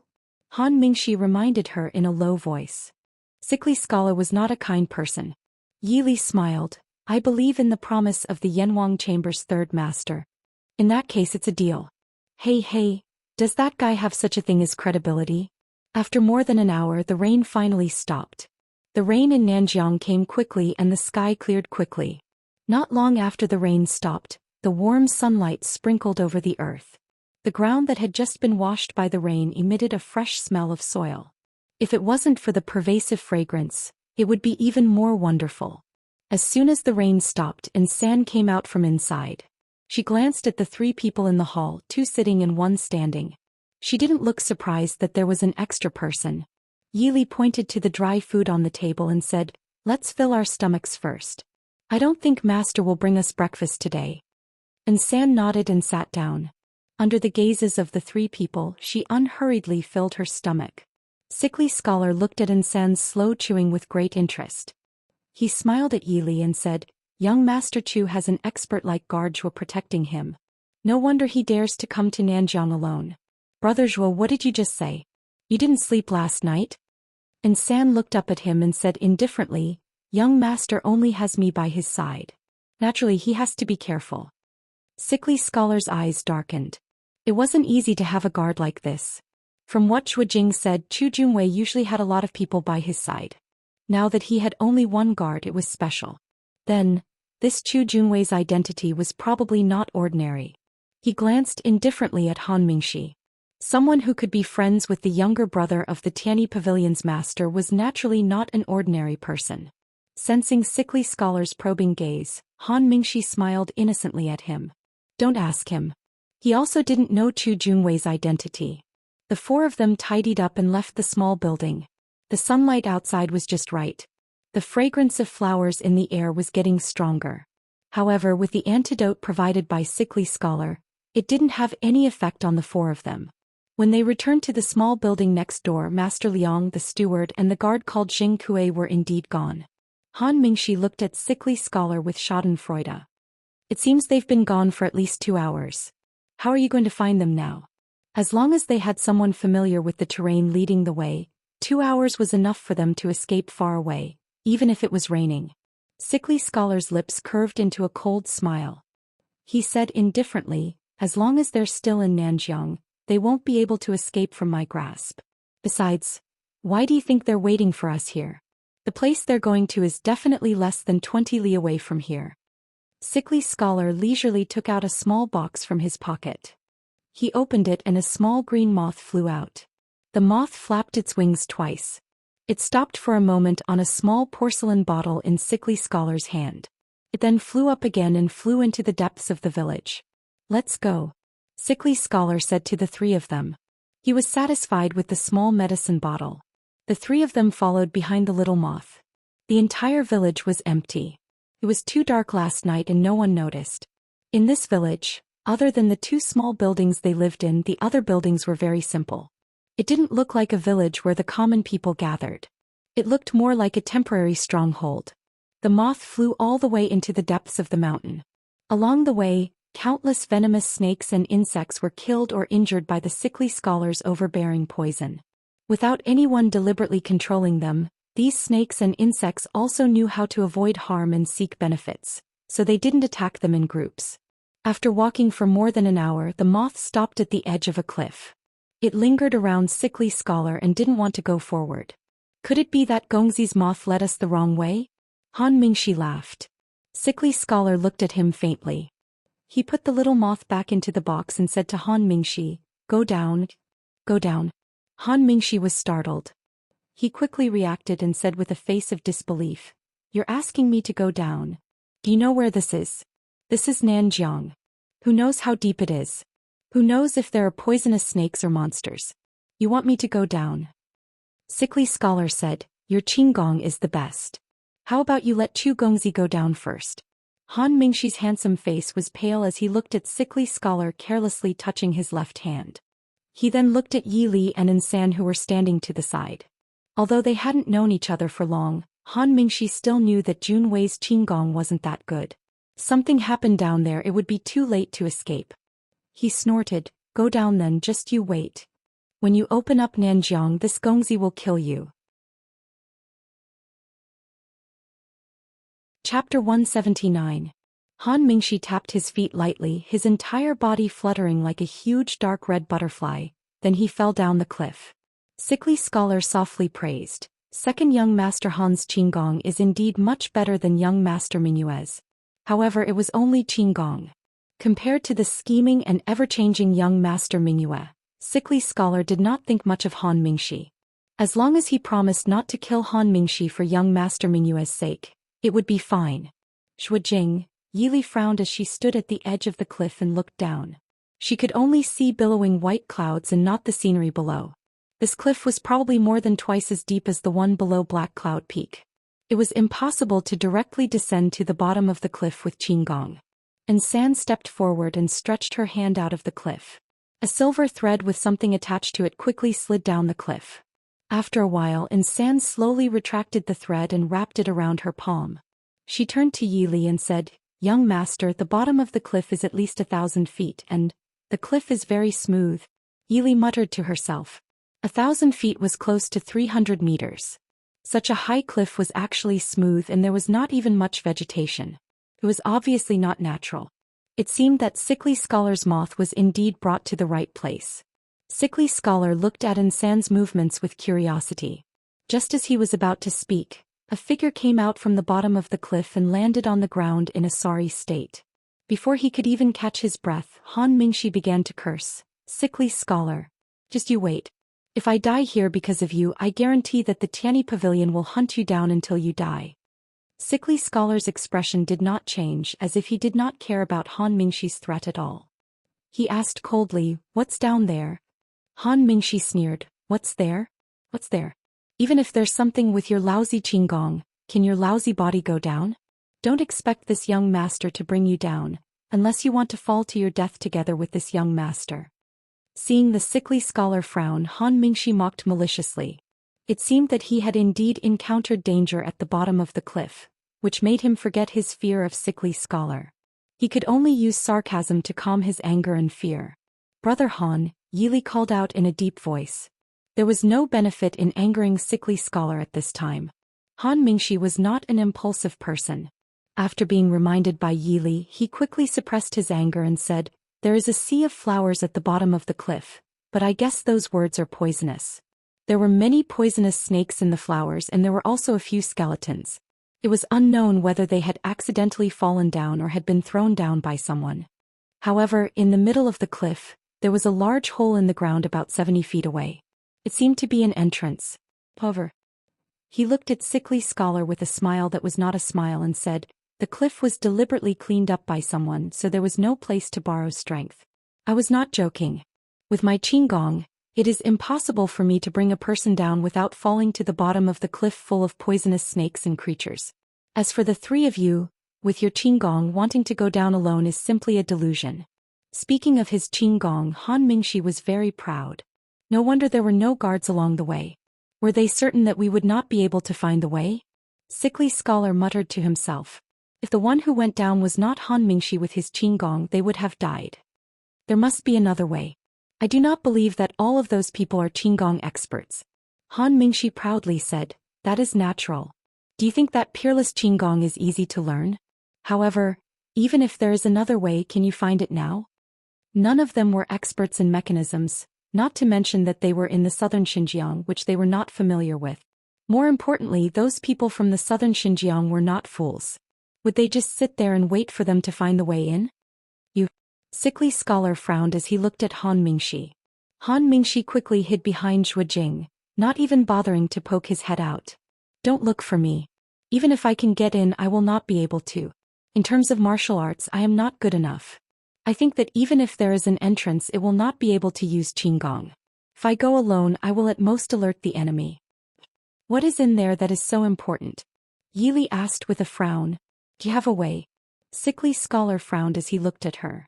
Yili did not answer and repeated her question. What is the thing that young master is looking for? Sickly scholar snorted coldly. There were 3 people there and he was alone. It was not realistic to want to capture Chu Junwei and threaten him. After a while he said in a low voice, "It is a strange poison." Hearing this, the interest of the others immediately decreased by half. Han Mingxi asked curiously, "Young master is famous for his poison skills. What kind of poison in this world can tempt young master to the point of risking his life?" Sickly scholar smiled coldly, and his eyes flashed with a sinister light. A poison that can make people beg for death. Yili was interested in what kind of poison could make people beg for death. There were many ways to make people suffer in this world. There was no need to risk his life to find some strange poison. As for what it meant to make people beg for death, if a person really wanted it, there were many ways to do it. How could they not beg for death? They did not want to die because they still had hope and worries. However, the sinister look in sickly scholar's eyes made Yili's heart skip a beat. A vague idea appeared in her mind. Young master is a poison master. Why do you need to take the risk to find some strange poison? Yili said with an indifferent expression. Sickly scholar let out a short laugh which was filled with resentment and malice. Then he coughed violently. That's right, I do have a lot of good stuff, but it's not enough. The most painful poison in the world is in the southern border. Yili looked at him with wide eyes. Her voice was slightly raised with curiosity. I heard that the most painful poison in this world is the heartbreak bone-rotting pill. The poisoned person will have their liver and intestines broken and their bones shattered. They will cry for 49 days before dying. Could there be a poison more terrifying than this? Sickly scholar said with a proud smile, that's right. The heartbreak bone-rotting pill is indeed poisonous. However, it needs to be taken orally. Moreover, it has an extremely strong medicinal smell. Even if it is covered up with other smells, it cannot fool people who are skilled in medicine or have a good sense of smell. However, this is different. The poison made from it is truly colorless and tasteless. Just 1 drop is enough to send a person to hell, never to be reincarnated. Hidden net flower? Han Mingxi asked curiously. Sickly scholar gave a disdainful snort. Do you think the south only has the hidden net flower? Compared to the hidden net flower hidden in the south, this is a true peerless treasure. Blue sky flower. Blue sky flower. Han Mingxi was confused. The name sounds quite elegant. However, I have never heard of it. Sickly scholar gave a disdainful snort. Yili frowned. She said lightly, Blue sky yellow springs. Sickly scholar said with a smile, that's right. This poison is called blue sky yellow springs. It doesn't sound like anything. Han Mingxi said. Compared to the heartbreak bone-rotting pill, this name could be called poetic. Chapter 180. Sickly scholar laughed. It's really nothing. Once this poison touches the human body, it will immediately merge into the blood vessels in the body. Unless you draw out all the blood in your body, this poison will never be cured. Even if there is a way to change the blood, as long as there is a little bit of this poison in the blood, it will quickly spread and grow in the fresh blood. Han Mingxi was confused. Why is it called blue sky underworld? Haha. One is in the sky, the other is on the earth. A person who has been poisoned by this poison will look fine on the outside, but the inside will slowly rot away. The more poison accumulates in the inside, the more beautiful the appearance will become. However, he cannot touch any human or animal. Is it contagious? Yili lowered her eyes and said in a low voice. No, how can it be contagious? Sickly scholar laughed. Playing with a poison that can't be controlled and spread will cause a lot of trouble.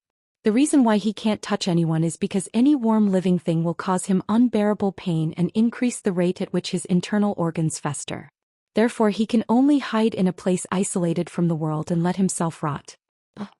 His limbs will be paralyzed first and he might starve to death before he rots. The three people present felt a chill when they heard this, especially when they heard Sickly Scholar's sinister voice. Even though the sun was high up in the sky, it still made their hair stand on end. That's impossible. If it was just a poison it wouldn't be so important. Yili pointed out. No matter how precious a poison was, it was still a poison. Unless it was in the hands of someone like Sickly Scholar, it probably couldn't compare to an antidote pill that could cure hundreds of poisons. Sickly Scholar said in a low voice, "That's right.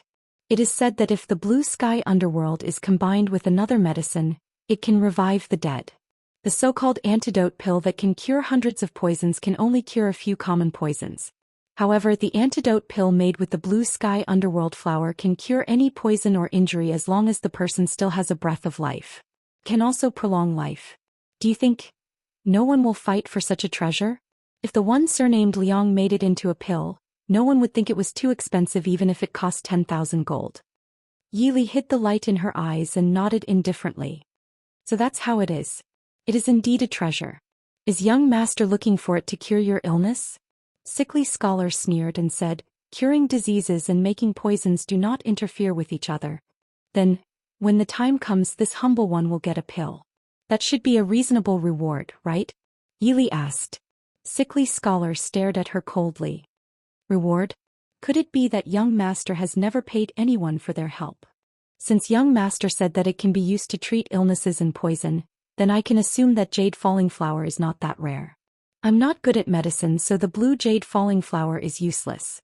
Therefore a pill that can detoxify and prolong one's life shouldn't be too much, right?" Sickly Scholar's expression changed.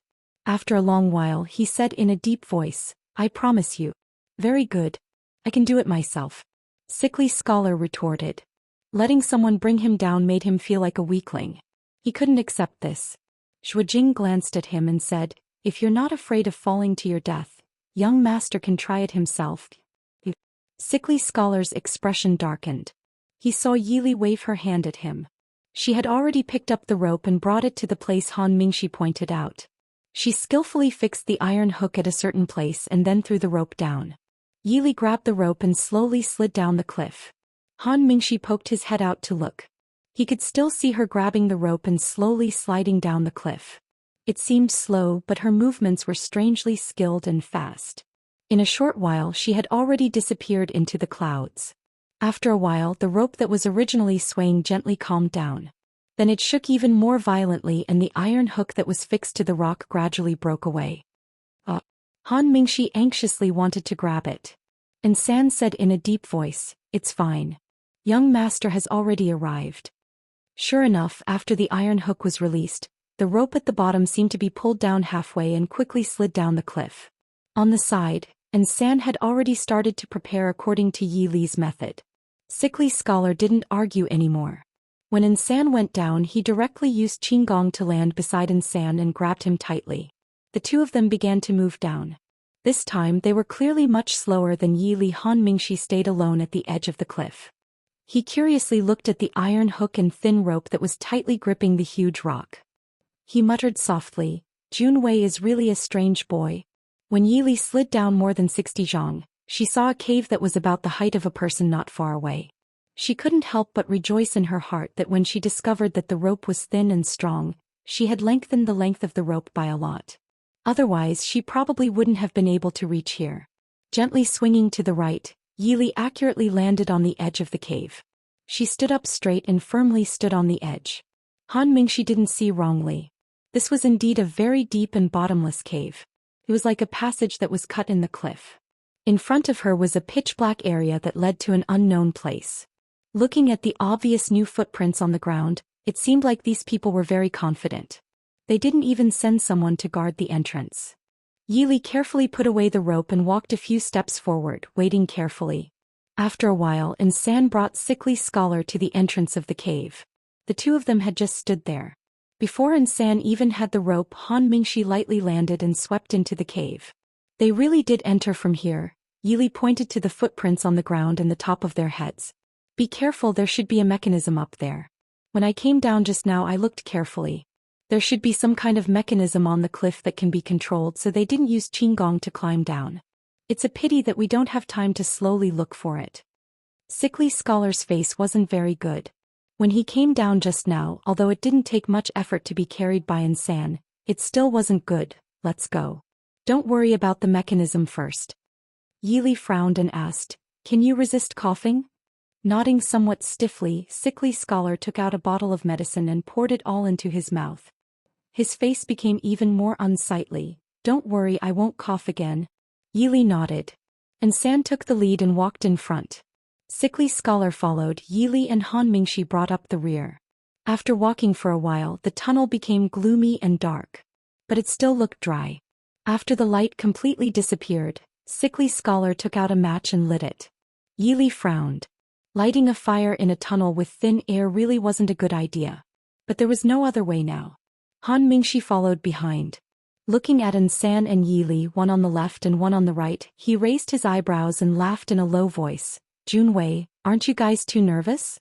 Yili rolled her eyes at him. Compared to the outstanding Qinggong Master Han, how can I not be nervous? Sickly Scholar turned back to look at the three people. Holding the match, he continued to walk forward. This tunnel built in the mountain clearly didn't exist for the purpose of creating a diversion. So they didn't encounter any forks along the way. Inside the labyrinth. And the terrain kept going downwards. When Yili estimated that they were almost at the foot of the mountain, they finally heard movement in front. Sickly Scholar raised his hand to extinguish the match. Standing at the corner, he looked out. Sure enough, he saw two men wearing Nanjiang clothing standing not far away. Behind the two was a door. The noise was coming from inside. Chapter 181. The two guards clearly didn't think that anyone would come from this direction, so they were really talking and laughing in a low voice. But the straight passage in front of them was at least 100 meters long and was quite narrow. None of them could place the two gatekeepers at such a distance without making a sound.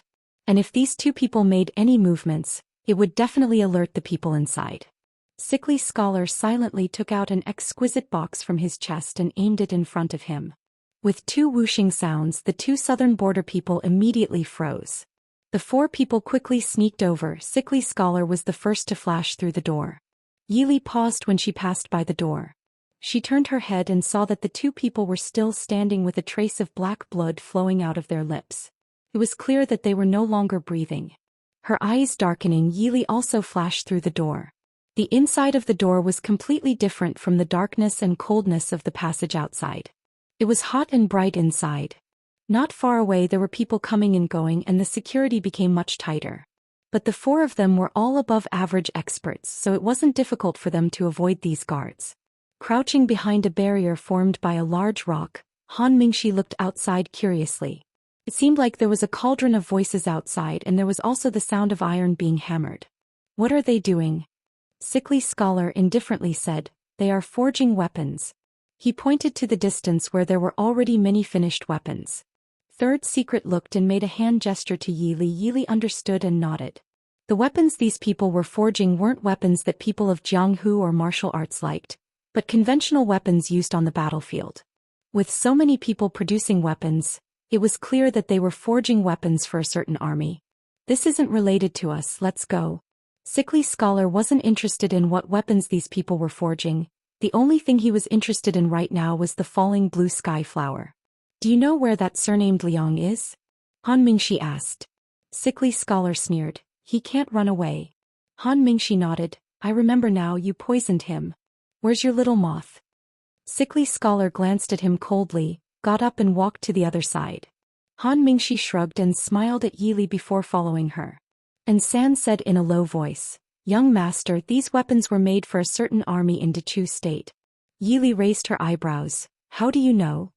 San pointed to a row of knives not far away and said, Nanjiang people are used to using short knives. West Hill people's knives have thicker bodies. As for the northern tribes, their cavalry was the strongest. They preferred long weapons or broadswords. This type of sword is commonly used by our Dechu state soldiers. Yili nodded and got up to follow Han Mingxi and Sickly Scholar. Sickly Scholar's guess wasn't wrong. This was indeed a large underground weapons factory. There were 2 large caverns that were busy forging weapons. Most of the blacksmiths were from the Central Plains, but there was also a portion of them from the Nanjiang. The 2 followed Sickly Scholar to avoid these people. They kept going down, leaving the cavern where the weapons were being forged and entering another underground cavern. Compared to the crude caverns before, this one was more like a decorated underground palace. The ground was covered with beautifully carved marble and comfortable and beautiful carpets.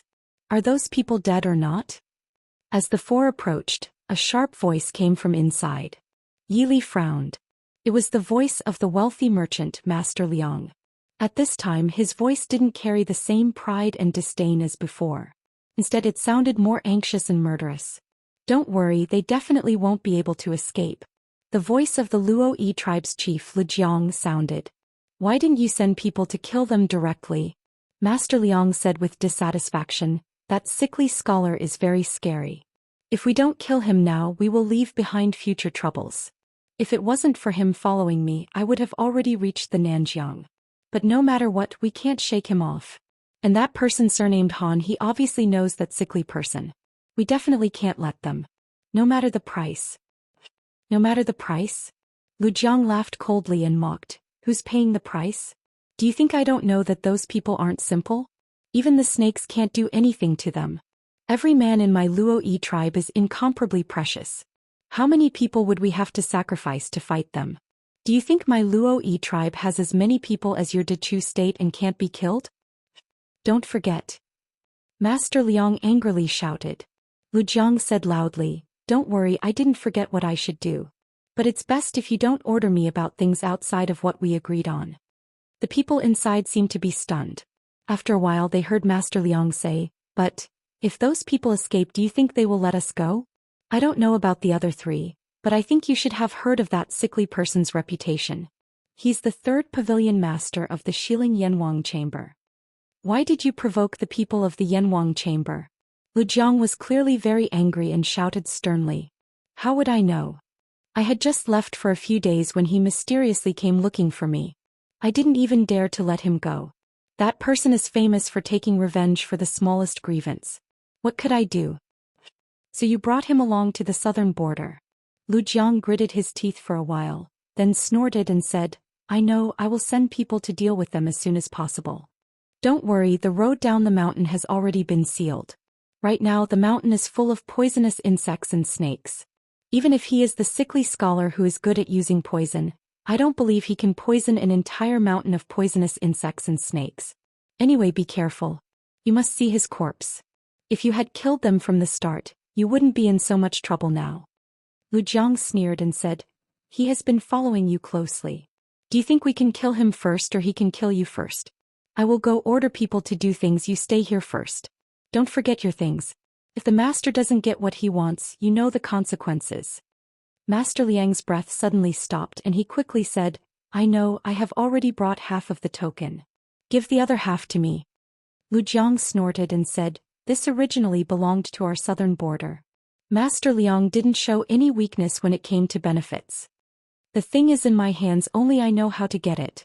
That was entrusted to the Liang family by the late king of Nanzhao for safekeeping, not for you, Lu Jiang said in a low voice.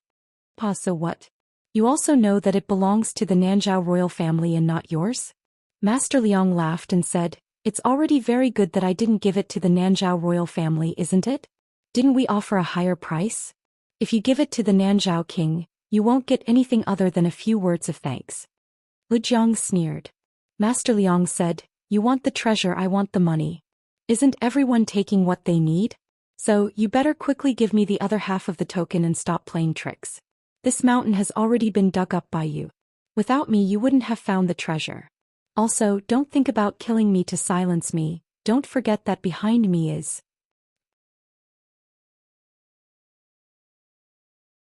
Chapter 182. Master Liang's smug tone clearly made Lei Jiang uncomfortable, but there was nothing she could do. She could only say coldly, I know, I will bring it over in a moment. It is best if you don't play any tricks. Master has said that you must see the item in half a month at the latest. Otherwise, even if you have the Emperor behind you, it is useless. Master Liang's smug laughter stopped. After a while he finally said, I know, do not worry. I know the relationship between the prince and your master. I am not someone who does not know the limits. As long as you give me the token, I promise to deliver the item to you when we reach Nanzhao. That would be best. Lei Jiang said. The sound of footsteps gradually faded away. The room finally returned to silence. Only Master Liang's slightly muffled breathing could be heard. What to do? The four stood in a hidden corner. Han Mingxi signaled with his eyes to Sickly Scholar. Sickly Scholar lowered his eyes. A dark smile flashed across his already dark face. Han Mingxi's body trembled as she looked pitifully at Master Liang, who was pacing back and forth anxiously. I wonder what kind of torture this old man will be subjected to. A short while later, Lei Jiang's footsteps sounded again. Lei Jiang, who had returned to the room, threw a small wooden box to Master Liang with a dark expression.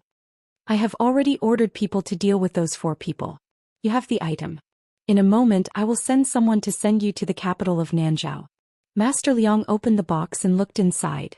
He nodded in satisfaction. Very good, since this is the case we will not waste time. Where are my steward and guards? Lei Jiang snorted disdainfully. Your steward's legs are still weak and can't walk. As for that guard, he is even more useless. When he came down he fell off the cliff. The people of the Central Plains are useless. You. Master Liang suppressed his anger and said, I know, send me to Nanzhao as soon as possible. Very good. Lei Jiang nodded in satisfaction. Rest first, we will depart soon. Outside the hall, Yili glanced at Han Mingxi. Han Mingxi shook his head silently. There were indeed many corpses at the bottom of the cliff, but they were all bones that had been exposed to the wind and rain for many days. Zheng Kuei's body was not among them. Most likely Zheng Kuei didn't slip and fall off the cliff. Instead he was killed by these southern wilderness people. Sickly Scholar wasn't in a hurry to do anything to Master Liang.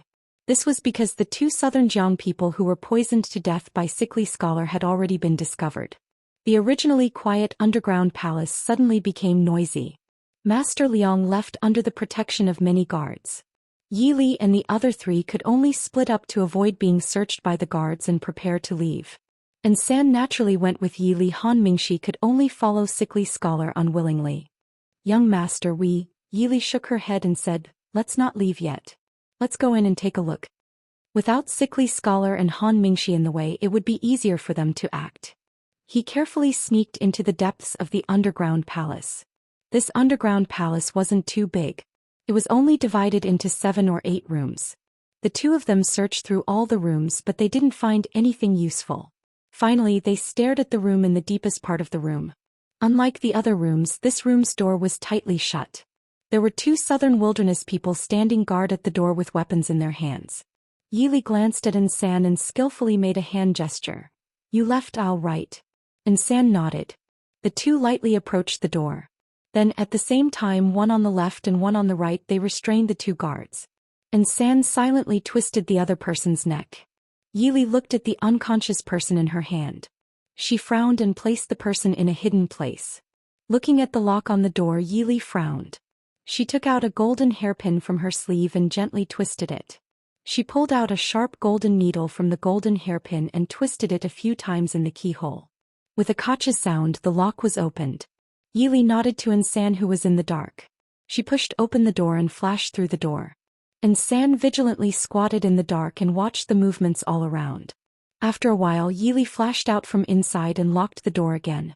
Probably because Han Mingxi and Sickly Scholar's group attracted too many forces, Yi Li and San clearly felt that the number of people searching was much less than before.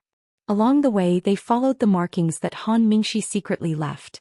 In less than half a quarter of an hour, the 2 saw the light of the cave entrance in front. But at the same time, there was still a distance from the cave entrance and they could already smell the dangerous fragrance of flowers coming from outside. It was exactly the same as the fragrance of the flowers on the mountain. San took out a few pills and handed them to Yi Li. Yi Li crushed them and put them under her nose to smell. She whispered with a smile, "Where did you get these from, Sickly Scholar?" Without outsiders present, San's expression became a lot more lively. With a slightly proud smile she said, That's right, he has too many poisons on him. I was afraid of making a mistake, so I didn't dare take more. This is the kind of medicine he gave us before. It can last for about half an hour. Great. The two people each took a pill for a quarter of an hour. And San took the lead and walked to the cave entrance to take a look. Only then did she turn around and beckon to Yili. The two carefully flashed out of the cave entrance but were stunned by the scene in front of them. In front of them was a vast expanse of bright red. The cave entrance was less than 2 meters below the cliff. At the bottom of the valley there were all big red flowers blooming. Moreover, almost every flower had a red and black snake coiled around it. There were even some that climbed and wandered on the flower branches. Yili could finally understand Han Mingxi's mood when he couldn't help but curse when he came down. This damned place really made people feel a chill in their bones. However, the exit was in such a dangerous place. It wasn't arrogant of the southern border people to not have to be on guard. Can we go over? Yili pointed to the cliff and asked. And San looked and nodded. It shouldn't be a problem.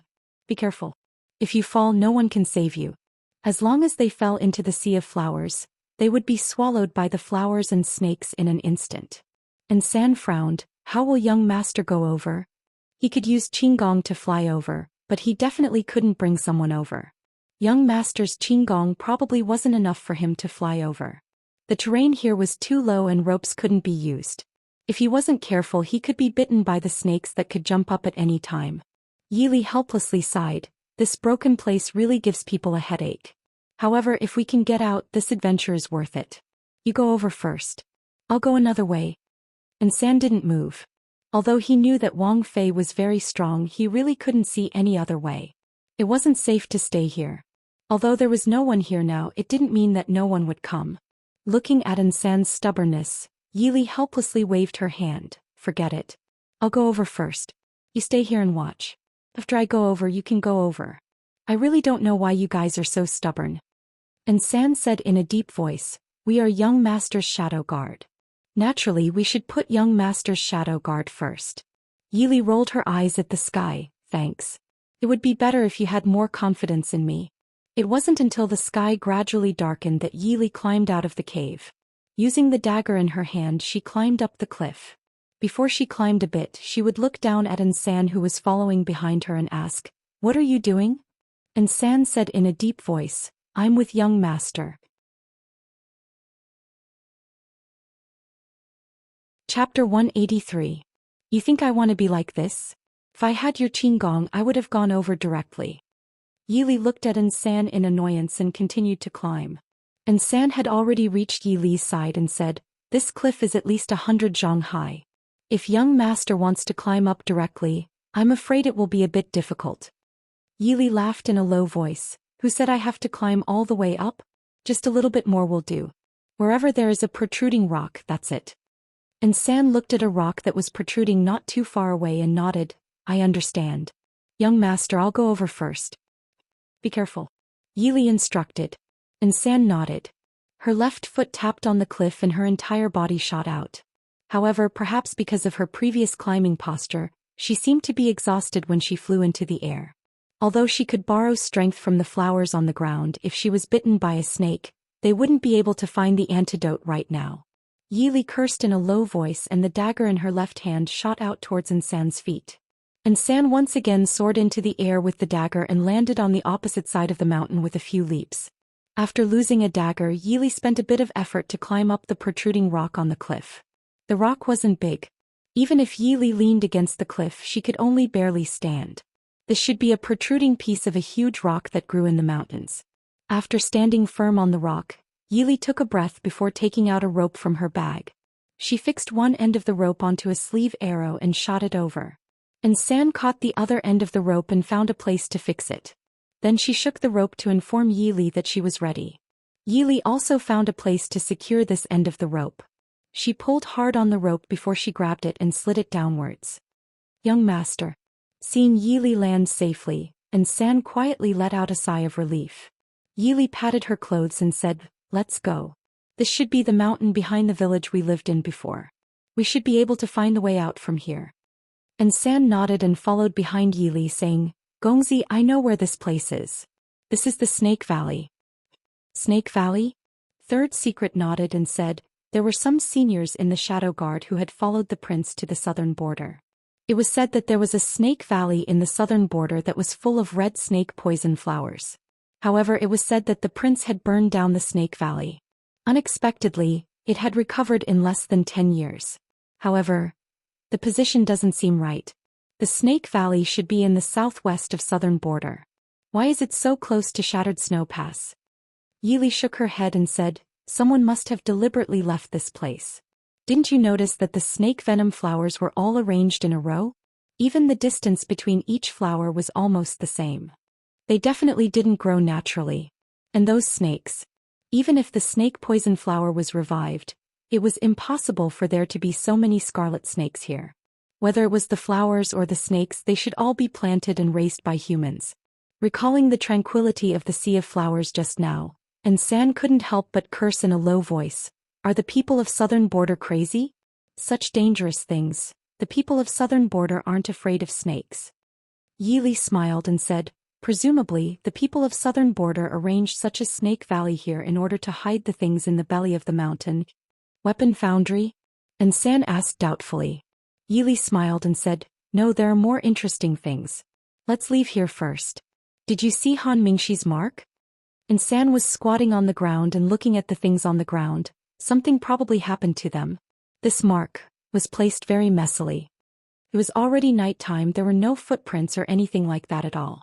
And San also looked for a long time before she found the mark left by Han Mingxi. Yili frowned and squatted down to look at it, thinking in a low voice, it's been 4 hours since we separated from them. They should be able to walk about 20 li in 2 hours. Both of them know Qinggong, but Qinggong isn't used for hurrying, so let's say 30 li. Under normal circumstances they should be 60 li away by now. Han Mingxi was plotted against? Or were the two of them caught together? Sickly Scholar shouldn't have plotted against Han Mingxi. Tianyi Pavilion has a lot of spies. Someone in Yonglin City must have seen Sickly Scholar and Han Mingxi together. If something happened to Han Mingxi, Sickly Scholar wouldn't be able to explain to Tianyi Pavilion Master. And San said. Yili frowned and said, then, they might have been caught? And San, let's split up and see if Han Mingxi left any other marks. Something happened to Han Mingxi, not only Sickly Scholar, but also Han Mingyue wouldn't be able to explain. After all, she went to find Han Mingxi first, and Han Mingxi followed her to Nanjiang. If they were really caught, they could only pray that Han Mingxi hadn't been killed yet. In a hidden village somewhere in Nanjiang, Han Mingxi was lying weakly on the ground. His body was tied up tightly by ropes and he couldn't move. Sickly Scholar, who was not far from him, was even more miserable. Not only was he chained up, but he was also covered in scars. At this time he was coughing constantly, looking like he was half dead. Han Mingxi didn't care about his current appearance. He looked at Sickly Scholar with a smile and said, how are you? Can you still hold on? Are you so sure that they will come to save us? Sickly Scholar coughed softly and raised his head to ask. Han Mingxi smiled and said, I believe that Junwei won't abandon me. Sickly Scholar snorted and said, I believe that he will save you for the sake of the Tianyi Pavilion. Han Mingxi didn't get angry and said with a smile, so what? He won't come to save you for the sake of you being the third master of the Yanwang Chamber of Commerce, right? Now it seems that we can only wait for Junwei to save us, right? As for you, third young master, why didn't you find someone to save us? Han Mingxi looked at the Sickly Scholar who was hung up from the ground with a sidelong glance. Her stomach was filled with resentment. If this guy didn't force them to find the blue falling flower, how could he be so unlucky as to fall into the hands of these people? He hadn't seen the blue falling flower yet, but it was possible that they were about to go to hell. That would really be what Junwei had said about going to the ends of the earth. Sickly Scholar coughed a few times and said, since you have so much confidence in Chu Junwei, why do you keep muttering here?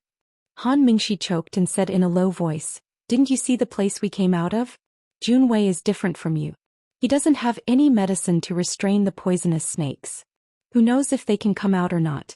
Maybe they will be knocked out by the ghost flowers as soon as they come out of the cave. And, those poisonous snakes.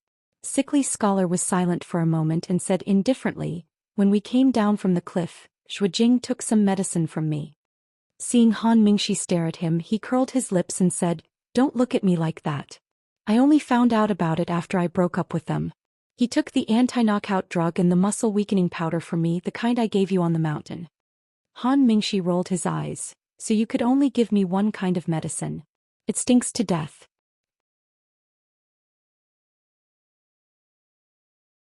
Chapter 184. Don't worry, they're fine. Sickly Scholar held back his cough and said in a low voice. Han Mingxi glanced at him. How do you know? That surnamed Liang couldn't wait to kill us. But Lu Jiang didn't make a move. He must be waiting for them to come. They want to catch us all in one fell swoop. Han Mingxi frowned. Sickly Scholar said, don't forget that Chu Junwei was behind us the whole time. When we left the cave they didn't follow us at all. After we left they must have done something behind us. That's why we have to catch them. Do you think they didn't see what you left behind on the way? Han Mingxi said angrily, you knew they were using us to lure Chu Junwei. Why didn't you remind me? Sickly Scholar sneered disdainfully, why should I remind you? At least Chu Junwei still has a chance to save us. If he doesn't come, you and I are dead. If he comes, he might die with us. So what? Poo-pew. The window outside made two clear sounds. The two of them stopped and looked at the window at the same time. A nimble figure quickly jumped in through the window. He turned around and smiled at them. Brother Han, don't worry. I definitely won't die with you. Junwei. Han Mingxi called out in surprise. Shoo. Yili raised a finger to cover his mouth and blinked at him. Han Mingxi quickly lowered his voice and said, how did you get in? This stronghold is full of ambushes. Yili smiled. There's no such thing as a 100% safeguard in this world. It just depends on whether you can find a place to break through. But, Brother Han and Third Master, you all owe me a life. Sickly Scholar snorted, that'll have to wait until we're out of danger. Chu Junwei must have heard the conversation between him and Han Mingxi. But looking at the youth's bright smile, Sickly Scholar wasn't sure if he was holding a grudge. Alright, you're right, Yili said helplessly. He pulled out his dagger and quickly cut the ropes on Han Mingxi's body. He casually threw him a sword and said, it's not easy to find a suitable weapon in Nanjiang, just make do with this. Han Mingxi caught the sword and said with a smile, thank you, Junwei. The ropes on Han Mingxi's body were easy to get rid of, but the iron chains on Sickly Scholar's body were not so easy to get rid of. Yili spent a while to untie the iron chains. Sickly Scholar stretched his muscles and asked, where is your imperial bodyguard? Yili smiled and said, he is preparing a big gift for the Luo-Yi tribe. Walking to the window, Yili imitated a few birdsong of different lengths. Not long after, a certain part of the stronghold suddenly became noisy, followed by even more places. In just a moment, it seemed as though the entire stronghold was bustling with noise and excitement. Yili smiled with satisfaction and said, all right, let's go. As soon as Sickly Scholar pushed the door open, several feathered arrows were shot at them. Han Mingxi quickly grabbed him and pulled him back. Yili kicked the door. Behind them, several arrows were shot at the wooden door. Sickly Scholar angrily glared at Yili. Yili smiled kindly at him and said, this is the thank you gift for the third leader who invited me to die with you. Sickly Scholar knew that he was in the wrong, so he snorted and didn't say anything. The archers outside were vigilantly staring at the door.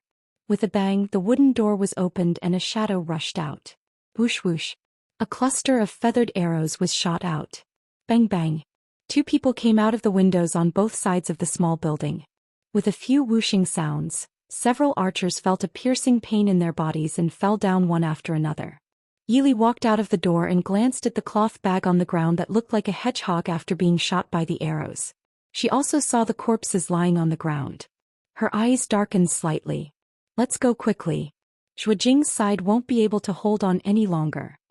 At this moment, the entire stronghold was in chaos and several places were ablaze.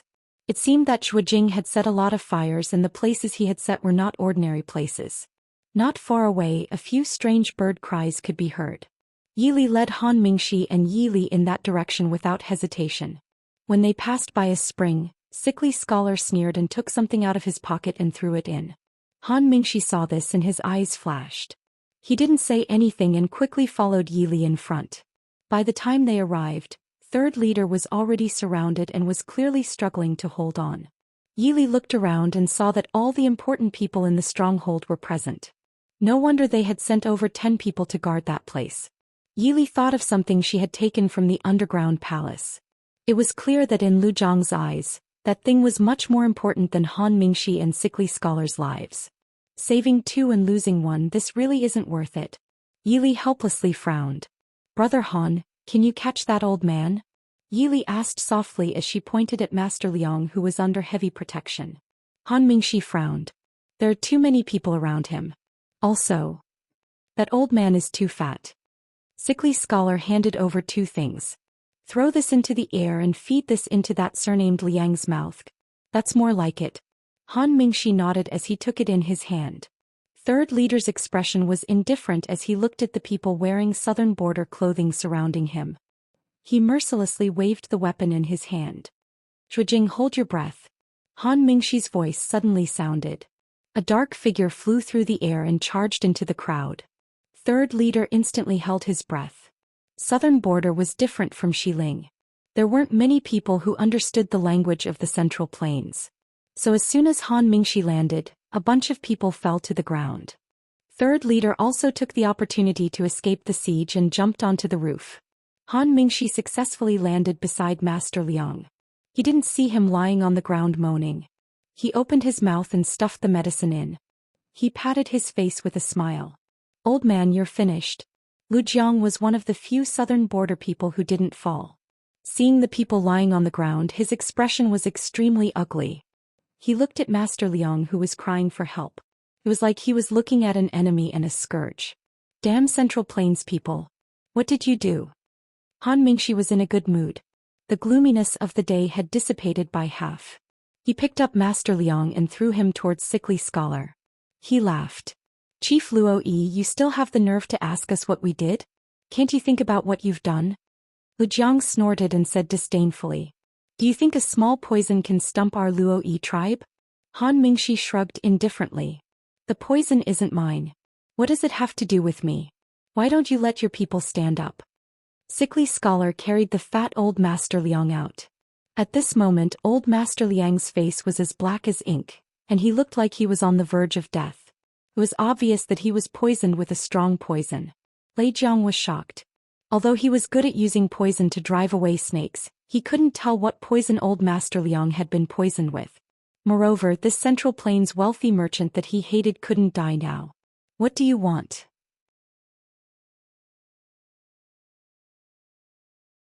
Chapter 185. Sickly scholar said indifferently, let us go, don't let anyone chase after us. Otherwise, I'll kill him. Lei Jiang thought for a moment and nodded, all right.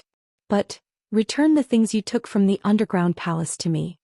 He pointed at Yi Li and Ensan, his eyes filled with killing intent. Yi Li blinked and innocently smiled. It's not anything good, is there a need to? I'll just return it to you. Who knows what you're writing on it? Lei Jiang stared at him suspiciously. If you don't understand, why did you take it? Yi Li smiled. If it's something important, I suggest you don't decorate it so beautifully. Isn't it obvious that you're asking people to take it? This young master's favorite thing in life is those gorgeous little trinkets. Here, I'll return this useless broken thing to you. After saying this, Yi Li took out something and threw it over. Lei Jiang caught it in his hands. It was a dark wooden box. On the box, there were a few twisted words that he didn't know if it was a picture or a word. It could be seen that the box originally had some decorations on it, but now it was full of uneven holes. The decorations on it were obviously taken away by someone. Lei Jiang checked the box and found that there were no signs of it being triggered. He let out a sigh of relief. The expression on his face also became better. Looking at Yi Li arrogantly playing with a shiny golden object in his hands, he smiled and said, there are a few other things that I took from the table. I believe that Patriarch Lei Jiang won't be so stingy as to not even let me leave a souvenir, right? Lei Jiang snorted, you can leave. He obviously knew what was missing from the underground palace. It wasn't anything important, so he was too lazy to pursue it with them. Sickly scholar dragged Master Liang and warned him, don't play any tricks, otherwise I'll make sure he dies without leaving any ashes. Yi Li and Ensan had already prepared horses. Once they left the village, the four of them mounted the horses and rushed towards the northwest. It wasn't until the sky gradually brightened that they finally saw the main road. They all breathed a sigh of relief. Han Mingxi smiled and said, Yesterday was really exciting. It's all thanks to Junwei. Let's rest here for a while. The next town was only about 10 miles away from here. They could rest there for a day. If everything goes smoothly, we'll be able to reach Nanzhao's capital in 7 or 8 days at most. Sickly Scholar vetoed. Let's bypass the town and head straight for Nanzhao's capital. You're not tired, but we are, Han Mingxi said discontentedly. Sickly Scholar said coldly, do you think we can complain about the hotel if we bring him along? Also, do you really think that Lu Jiang won't send people after us? Han Mingxi snorted. Who's with you? You found the person you're looking for. Go ask him where the item is.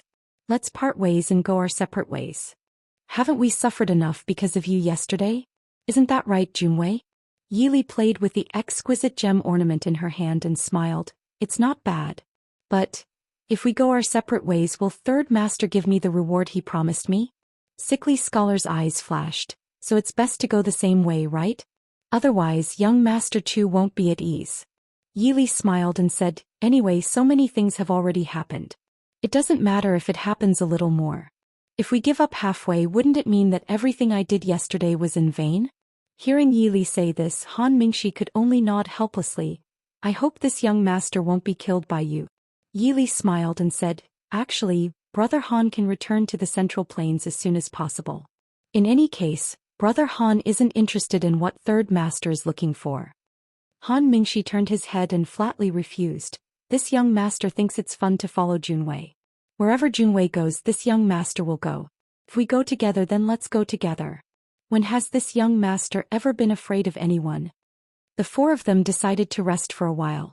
Sickly Scholar didn't want to wait any longer and dragged Master Liang to the side to torture him. Han Mingxi was also jealous of Master Liang and followed to watch. Yili expressed that she wasn't interested. Although Ensan was interested, he definitely wouldn't show it in front of outsiders. He also stayed by Yili's side to protect her. Yili walked to a large tree and sat down. She glanced at Han Mingxi and Sickly Scholar in the distance before taking out some odds and ends from her sleeves. Among them were 2 pieces of white paper. Yili took out a sharpened charcoal pen from her bag with satisfaction and began to write and draw on the paper. Ensan stood to the side and looked at his distorted and strange drawing on the paper. Didn't young master say that he didn't know these words? Did young master lie to them? Yili shook her head and smiled. I don't really know, but other people do. However, it's a bit difficult to remember things that you don't know. Originally, I should have remembered it yesterday, but I was worried that it would be troublesome if it was discovered. Now, I shouldn't have remembered wrongly. After speaking, Yili lowered her head and continued to write and draw on the paper. She said to Ensan, actually, I don't really know what this thing is either. However, I do recognize that box. The thing that I knocked off seems to be the imprint of the southern border saintess, so this thing should be very important. Actually, she saw some more interesting things. However, she could understand those things, so she naturally remembered them well. After looking at it for a while, she threw it back to its original place. Of course, she didn't need to rush to write it out now. Ensan nodded and silently felt pity for clan leader Luo Yi, who thought that the treasure was undamaged. He definitely wouldn't know that when young master was waiting for the sky to turn dark in Snake Valley, he had already taken out the thing inside and studied it for over an hour before putting it back. In his heart, Ensan was very impressed with his master's lockpicking skills. He was thinking about when he should ask young master for advice. After a while, Yili slowly wrote on a piece of paper. Satisfied, he checked his memory twice before handing it over to Ensan and said, get someone to send this home as soon as possible and see what this thing is. Ensan nodded and thought for a bit before looking at Yili. He wanted to say something but hesitated. Yili looked at him with some amusement. If you have something to say, just say it. Ensan looked at the paper in his hand and asked in a small voice, we've already been out for quite some time. Since young master wants to send a letter home, shouldn't you write a letter home to let the family know that young master is safe? Letter home. Yili was stunned. Ever since she came out, in order to not let people discover her whereabouts, she never gave Mo Xiuyao any information. Even the shadow guards who were scattered all over the place didn't contact her. Thinking of what Mo Xiuyao told her, Yili couldn't help but feel a little guilty. Looking at the extra paper in her hand, since there was still some left, she might as well write a letter. Yili didn't care what Sickly Scholar did to Master Liang. When she saw Master Liang being dragged behind Sickly Scholar, She only told him to be careful not to kill him. Sickly Scholar wasn't a good person with a kind heart, and this Master Liang wasn't a good person either. Hearing Yi Li's words, Sickly Scholar only snorted in disdain and didn't say anything. If he didn't want a person to die, then that person couldn't die even if they wanted to. But looking at Sickly Scholar's gloomy face, Yi Li knew in her heart that he probably didn't get what he wanted from Master Liang. After all, if this old man's mouth was that easy to pry open, he wouldn't have followed him all the way to Nanjiang.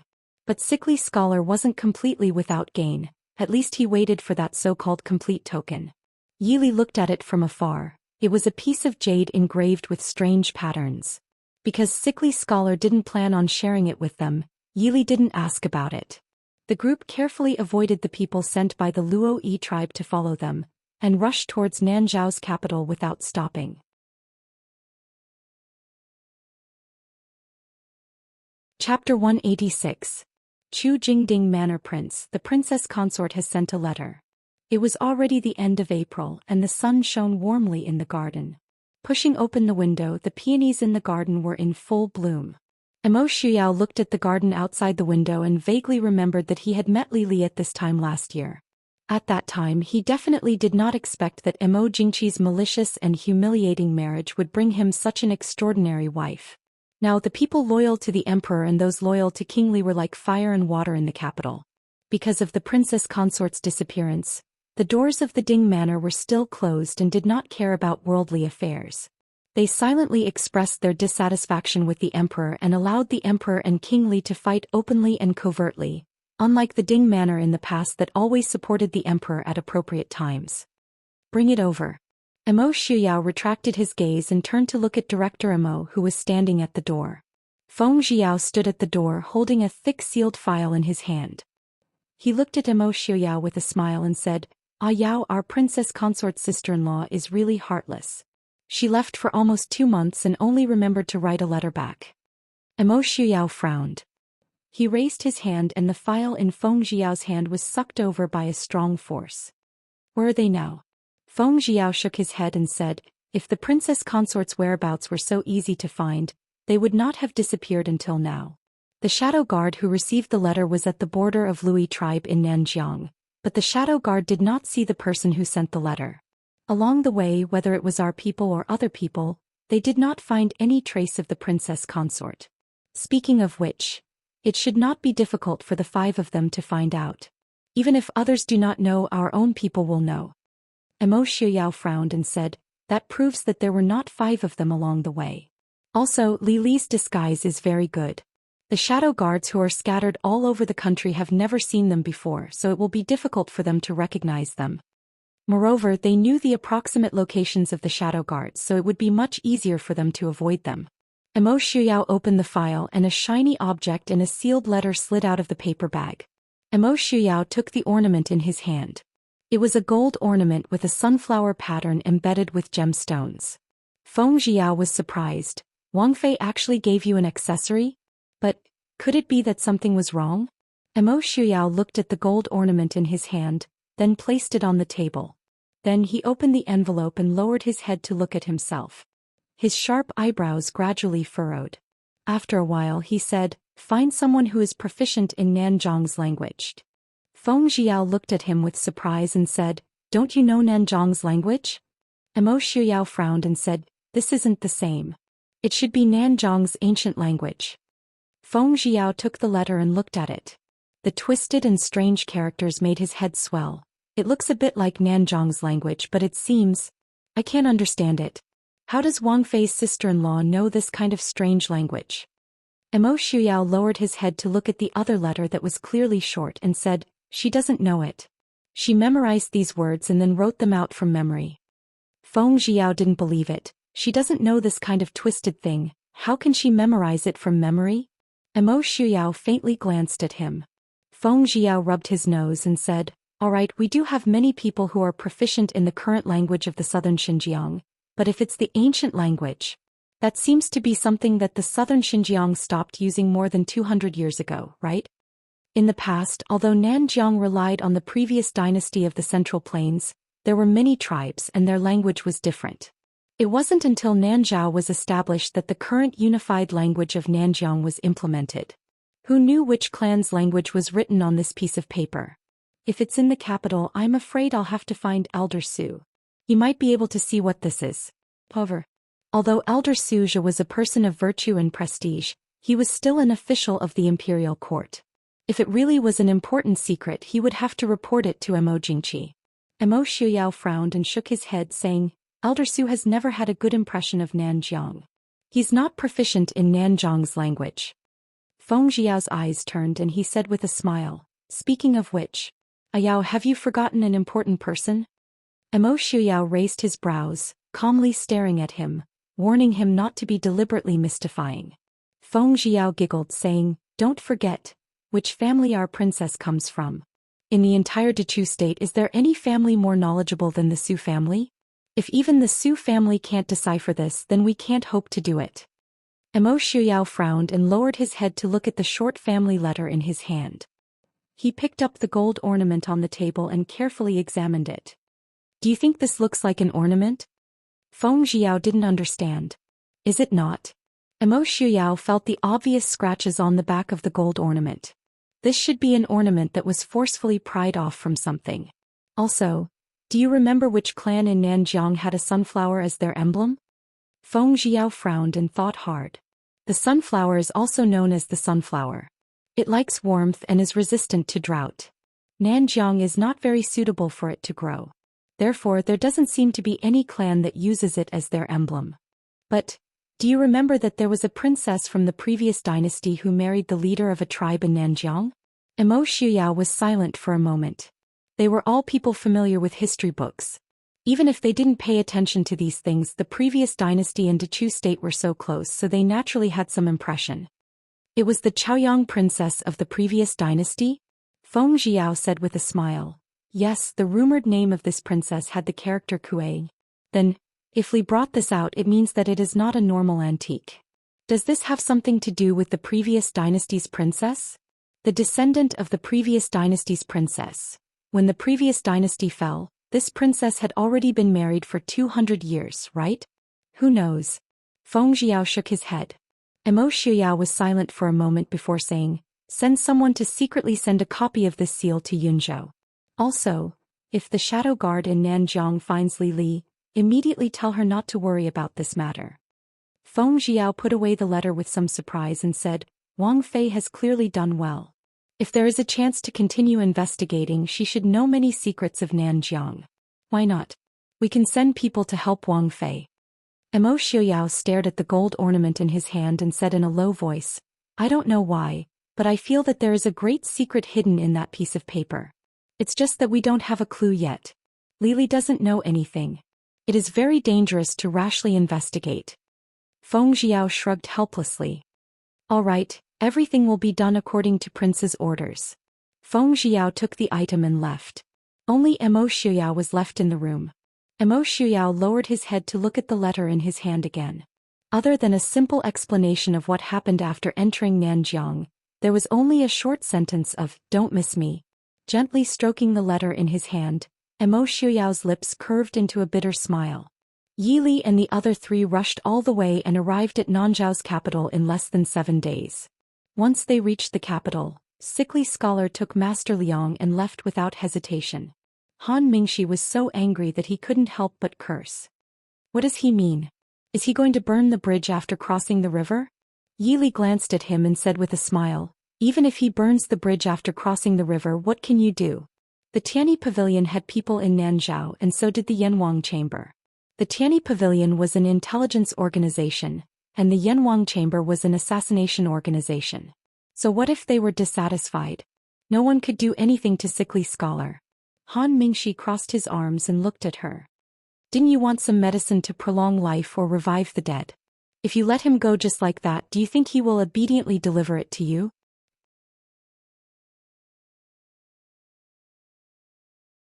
Chapter 187.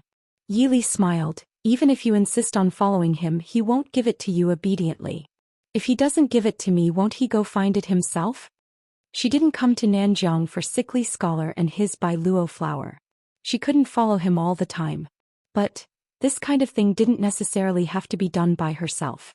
As soon as they entered Nanzhao's capital, Han Mingxi took Yili to the best restaurant in Nanzhao's capital to reward himself for his hard work these days.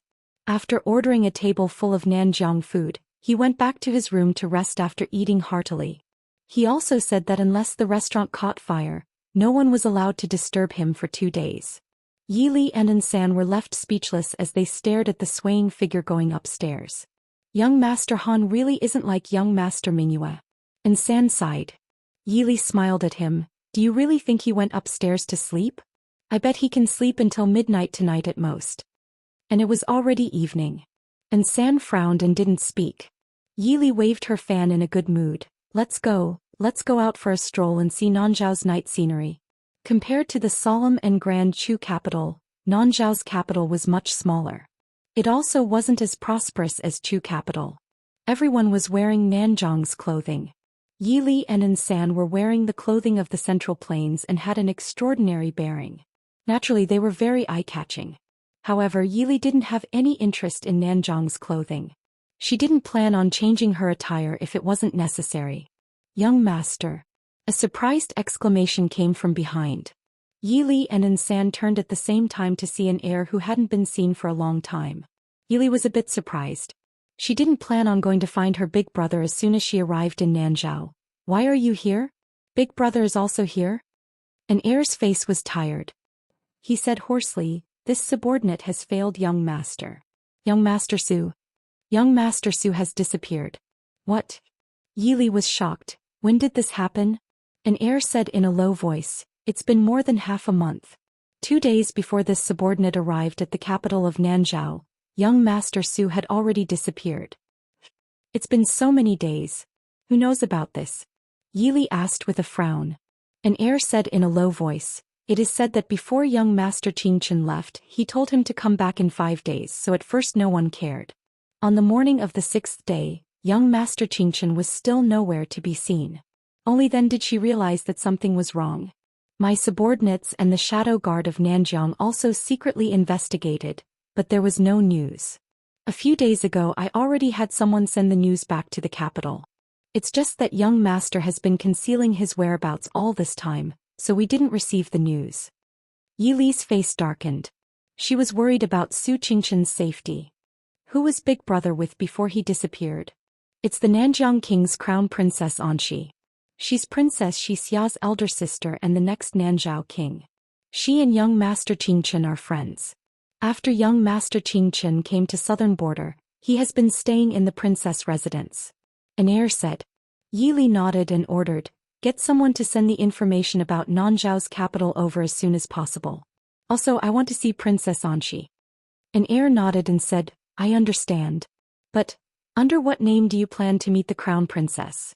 Even though Nanzhao was a small country, the crown princess and the princess were not people that ordinary people could meet.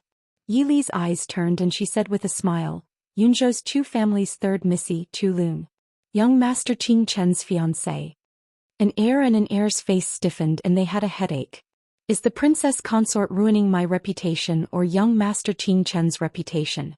Yili's expression was normal as she looked at the two stiff faces with a smile. What else can I do? Go to find cousin as Princess Consort Ding? An heir, you will follow me for this period of time. An heir, secretly investigate Nanzhao and Big Brother's matters. Also, if Han Mingxi comes to find me. An heir continued, I understand. I won't let young Master Han get suspicious. That's good. You don't have to pay too much attention to him. Just try not to let him get close to me. We'll go back first. An heir, get ready. We'll visit Princess Anxi tomorrow morning. Yes. The next morning, Yili, who had been reading dossiers the whole night, opened the door after hearing a soft knock on the door. An heir looked at the woman standing at the door with a smile and couldn't help but be dazed. He had gotten used to the princess consort's male disguise and almost forgot that the princess consort was still a teenage girl. Speaking of which, it had been less than 2 months since they left the capital, but she had left a deeper impression than the previous year. Looking at the woman in front of him now, she was wearing a light yellow robe embroidered with green plum blossoms. Her hair was tied up in a small bun, and there was an exquisite and elegant 4-butterfly silver buyao on the bun. Her forehead was covered by thin bangs, which made her look even more delicate and delicate. The slender silver butterflies in her hair trembled slightly, making the girl look more charming and naughty. She was not very similar to the quiet and elegant princess consort of King Ding's mansion in the capital. An heir had to admit that the princess consort's disguise skills were not something normal people could match. Jing? Yili raised an eyebrow and looked at the shadow guard in front of her who was thinking about something. An heir came back to his senses and said with a calm expression, "Young? Miss was right. Han Gongzi left the inn last night and hasn't returned yet. Mrs. Now." Yili waved her hand and said with a smile, "It's been hard on you. Go back to your room and rest. I'll go down by myself." "Yes." Yili went downstairs in a good mood. An heir was waiting for her in the hall downstairs. Last night she had come in with an heir and opened 2 other rooms. Coincidentally, an heir and an heir's rooms were sandwiched between her 2 rooms, so no one had discovered that the 2 rooms belonged to the same person. Now they just had to check out and leave together. If Princess Anshi was interested, she would find out that they entered the city last night and stayed in this inn for 1 night. That was all. She took an heir out of the inn and the 2 headed for Princess Anshi's Fu that was not far from the Nanzhao Palace. They waited outside the Princess Fu for a long time before the person who went to report came out to invite them in. Nanzhao's architecture was very different from the Central Plains, but the capital city was mostly the same. However, the Princess Fu was much smaller than the enormous Dingwang Fu. It was about the same size as the Yi family's Fu. The architecture of the Central Plains had many of the characteristics of Nanjiang, giving people a strange feeling. The 2 were invited to the hall. When they came in, they saw a tall woman wearing blue embroidered clothing sitting in the hall. The woman's clothing was not the usual straight and narrow sleeves, but clean and tidy sleeves. The embroidery on the cuffs and the hem were embroidered with the seal of the Nanzhao Imperial House. She was wearing a silver belt that accentuated her slim figure, making her look even more agile and valiant. Compared to her sister Princess Xixia, the #1 beauty of Nanzhao, she wasn't beautiful enough. However, her sparkling eyes made her look even more eye-catching. Seeing Yili come in, Princess Anshi's gaze carried a trace of inquiry. Yili frowned and raised her small face proudly. "Why didn't you invite us to sit down?"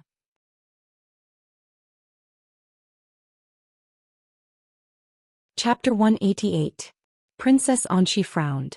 She looked at Yili and said, "Please take a seat. How should I address you?" Yili said, "I'm Chu Liun.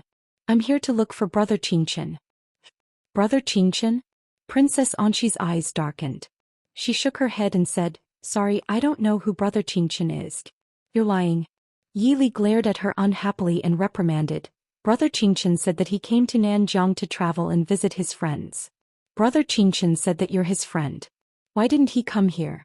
Did you hide Big Brother Qingchen?" Princess Anshi frowned even more. She looked at the young girl's tearful face and asked, "How are you related to young Master Qingchen?" "I'm his fiancé. Brother Qingchen said that he would come back in 3 months and marry me. But now, boo-hoo, he's been out for a long time but there's no letter. Auntie Sue is so worried. He must not want Luyun anymore. If I can't find Brother Qingchen, I don't want to live anymore." Princess Anshi's eyes darkened. She stared at the crying girl suspiciously and said, "You're young Master Qingchen's fiancé? Why haven't I heard him mention you before?" Yili looked up and looked at her bitterly. "We girls from the Central Plains care about our reputation. How could Brother Qingchen mention me in front of his friends? Here, this is the token that Brother Qingchen gave me last year. If you're really his friend, you should have seen it before. He said that he's been wearing it for many years. It's all thanks to this jade that he's been safe all these years." Princess Anshi looked at Yili with a complicated expression. She was a little shaken. She didn't know if the jade belonged to Su Qingchen, but the old network on the jade pendant was indeed the style and color that Su Qingchen usually used. Even the thread was the same as Su Qingchen's. "I'm sorry, Miss Chu. I was rude just now. It's a tough journey from the Central Plains to Nanjiang. Why are you in Nanzhao's capital?" asked Princess Anshi softly as she returned the jade pendant to her. Yili bit her lip and looked at Princess Anshi stubbornly. "Brother Qingchen won't come for a long time. My second sister said that Brother Qingchen doesn't want me anymore. I want to find him and ask him clearly. If he really doesn't want me anymore, I'll die." An heir stood to the side, watching his master play the role of a young girl who ran away from home for love to perfection. He couldn't help but sigh in admiration. Princess Anchi was obviously having a headache dealing with such a stubborn and willful little girl. She hesitated for a moment before saying, "Young Master Qingchen was indeed a guest at my humble abode a few days ago, but he's gone now. Why don't I send someone to escort Miss Chu back to the Central Plains first? If I see young Master Qingchen, I will ask him to write a letter to Miss Chu as soon as possible. What do you think?" Yili stared at Princess Anchi in a daze. After a long while she burst into tears. She wiped her tears and said, "I ran out with the guards. If I couldn't find Brother Qingchen, my father would break my legs. Ooh, I don't want to go back. I want to find Brother Qingchen." Princess Anchi touched her forehead. "Hey, Miss Chu, how about this? You stay in my mansion for a while. When young Master Qingchen comes back, you can go back together, okay?" Hearing this, Yili immediately smiled through her tears. "Thank you, sister princess. You're so kind." Princess Anchi summoned a maid and led Yili to the guest room to rest. After the maid left, Yili looked at an heir guiltily and asked, "Do you think Princess Anchi can become my sister-in-law? It would be troublesome if she ruined her elder brother's marriage because of this." She didn't want to become the third party in a melodramatic plot. An heir shook his head with a serious expression. "Impossible. Although the Su family doesn't discriminate against the alien race, the Su family hasn't married anyone of the alien race for hundreds of years. Moreover, Princess Anchi is the crown princess of the southern frontier. Her status is noble.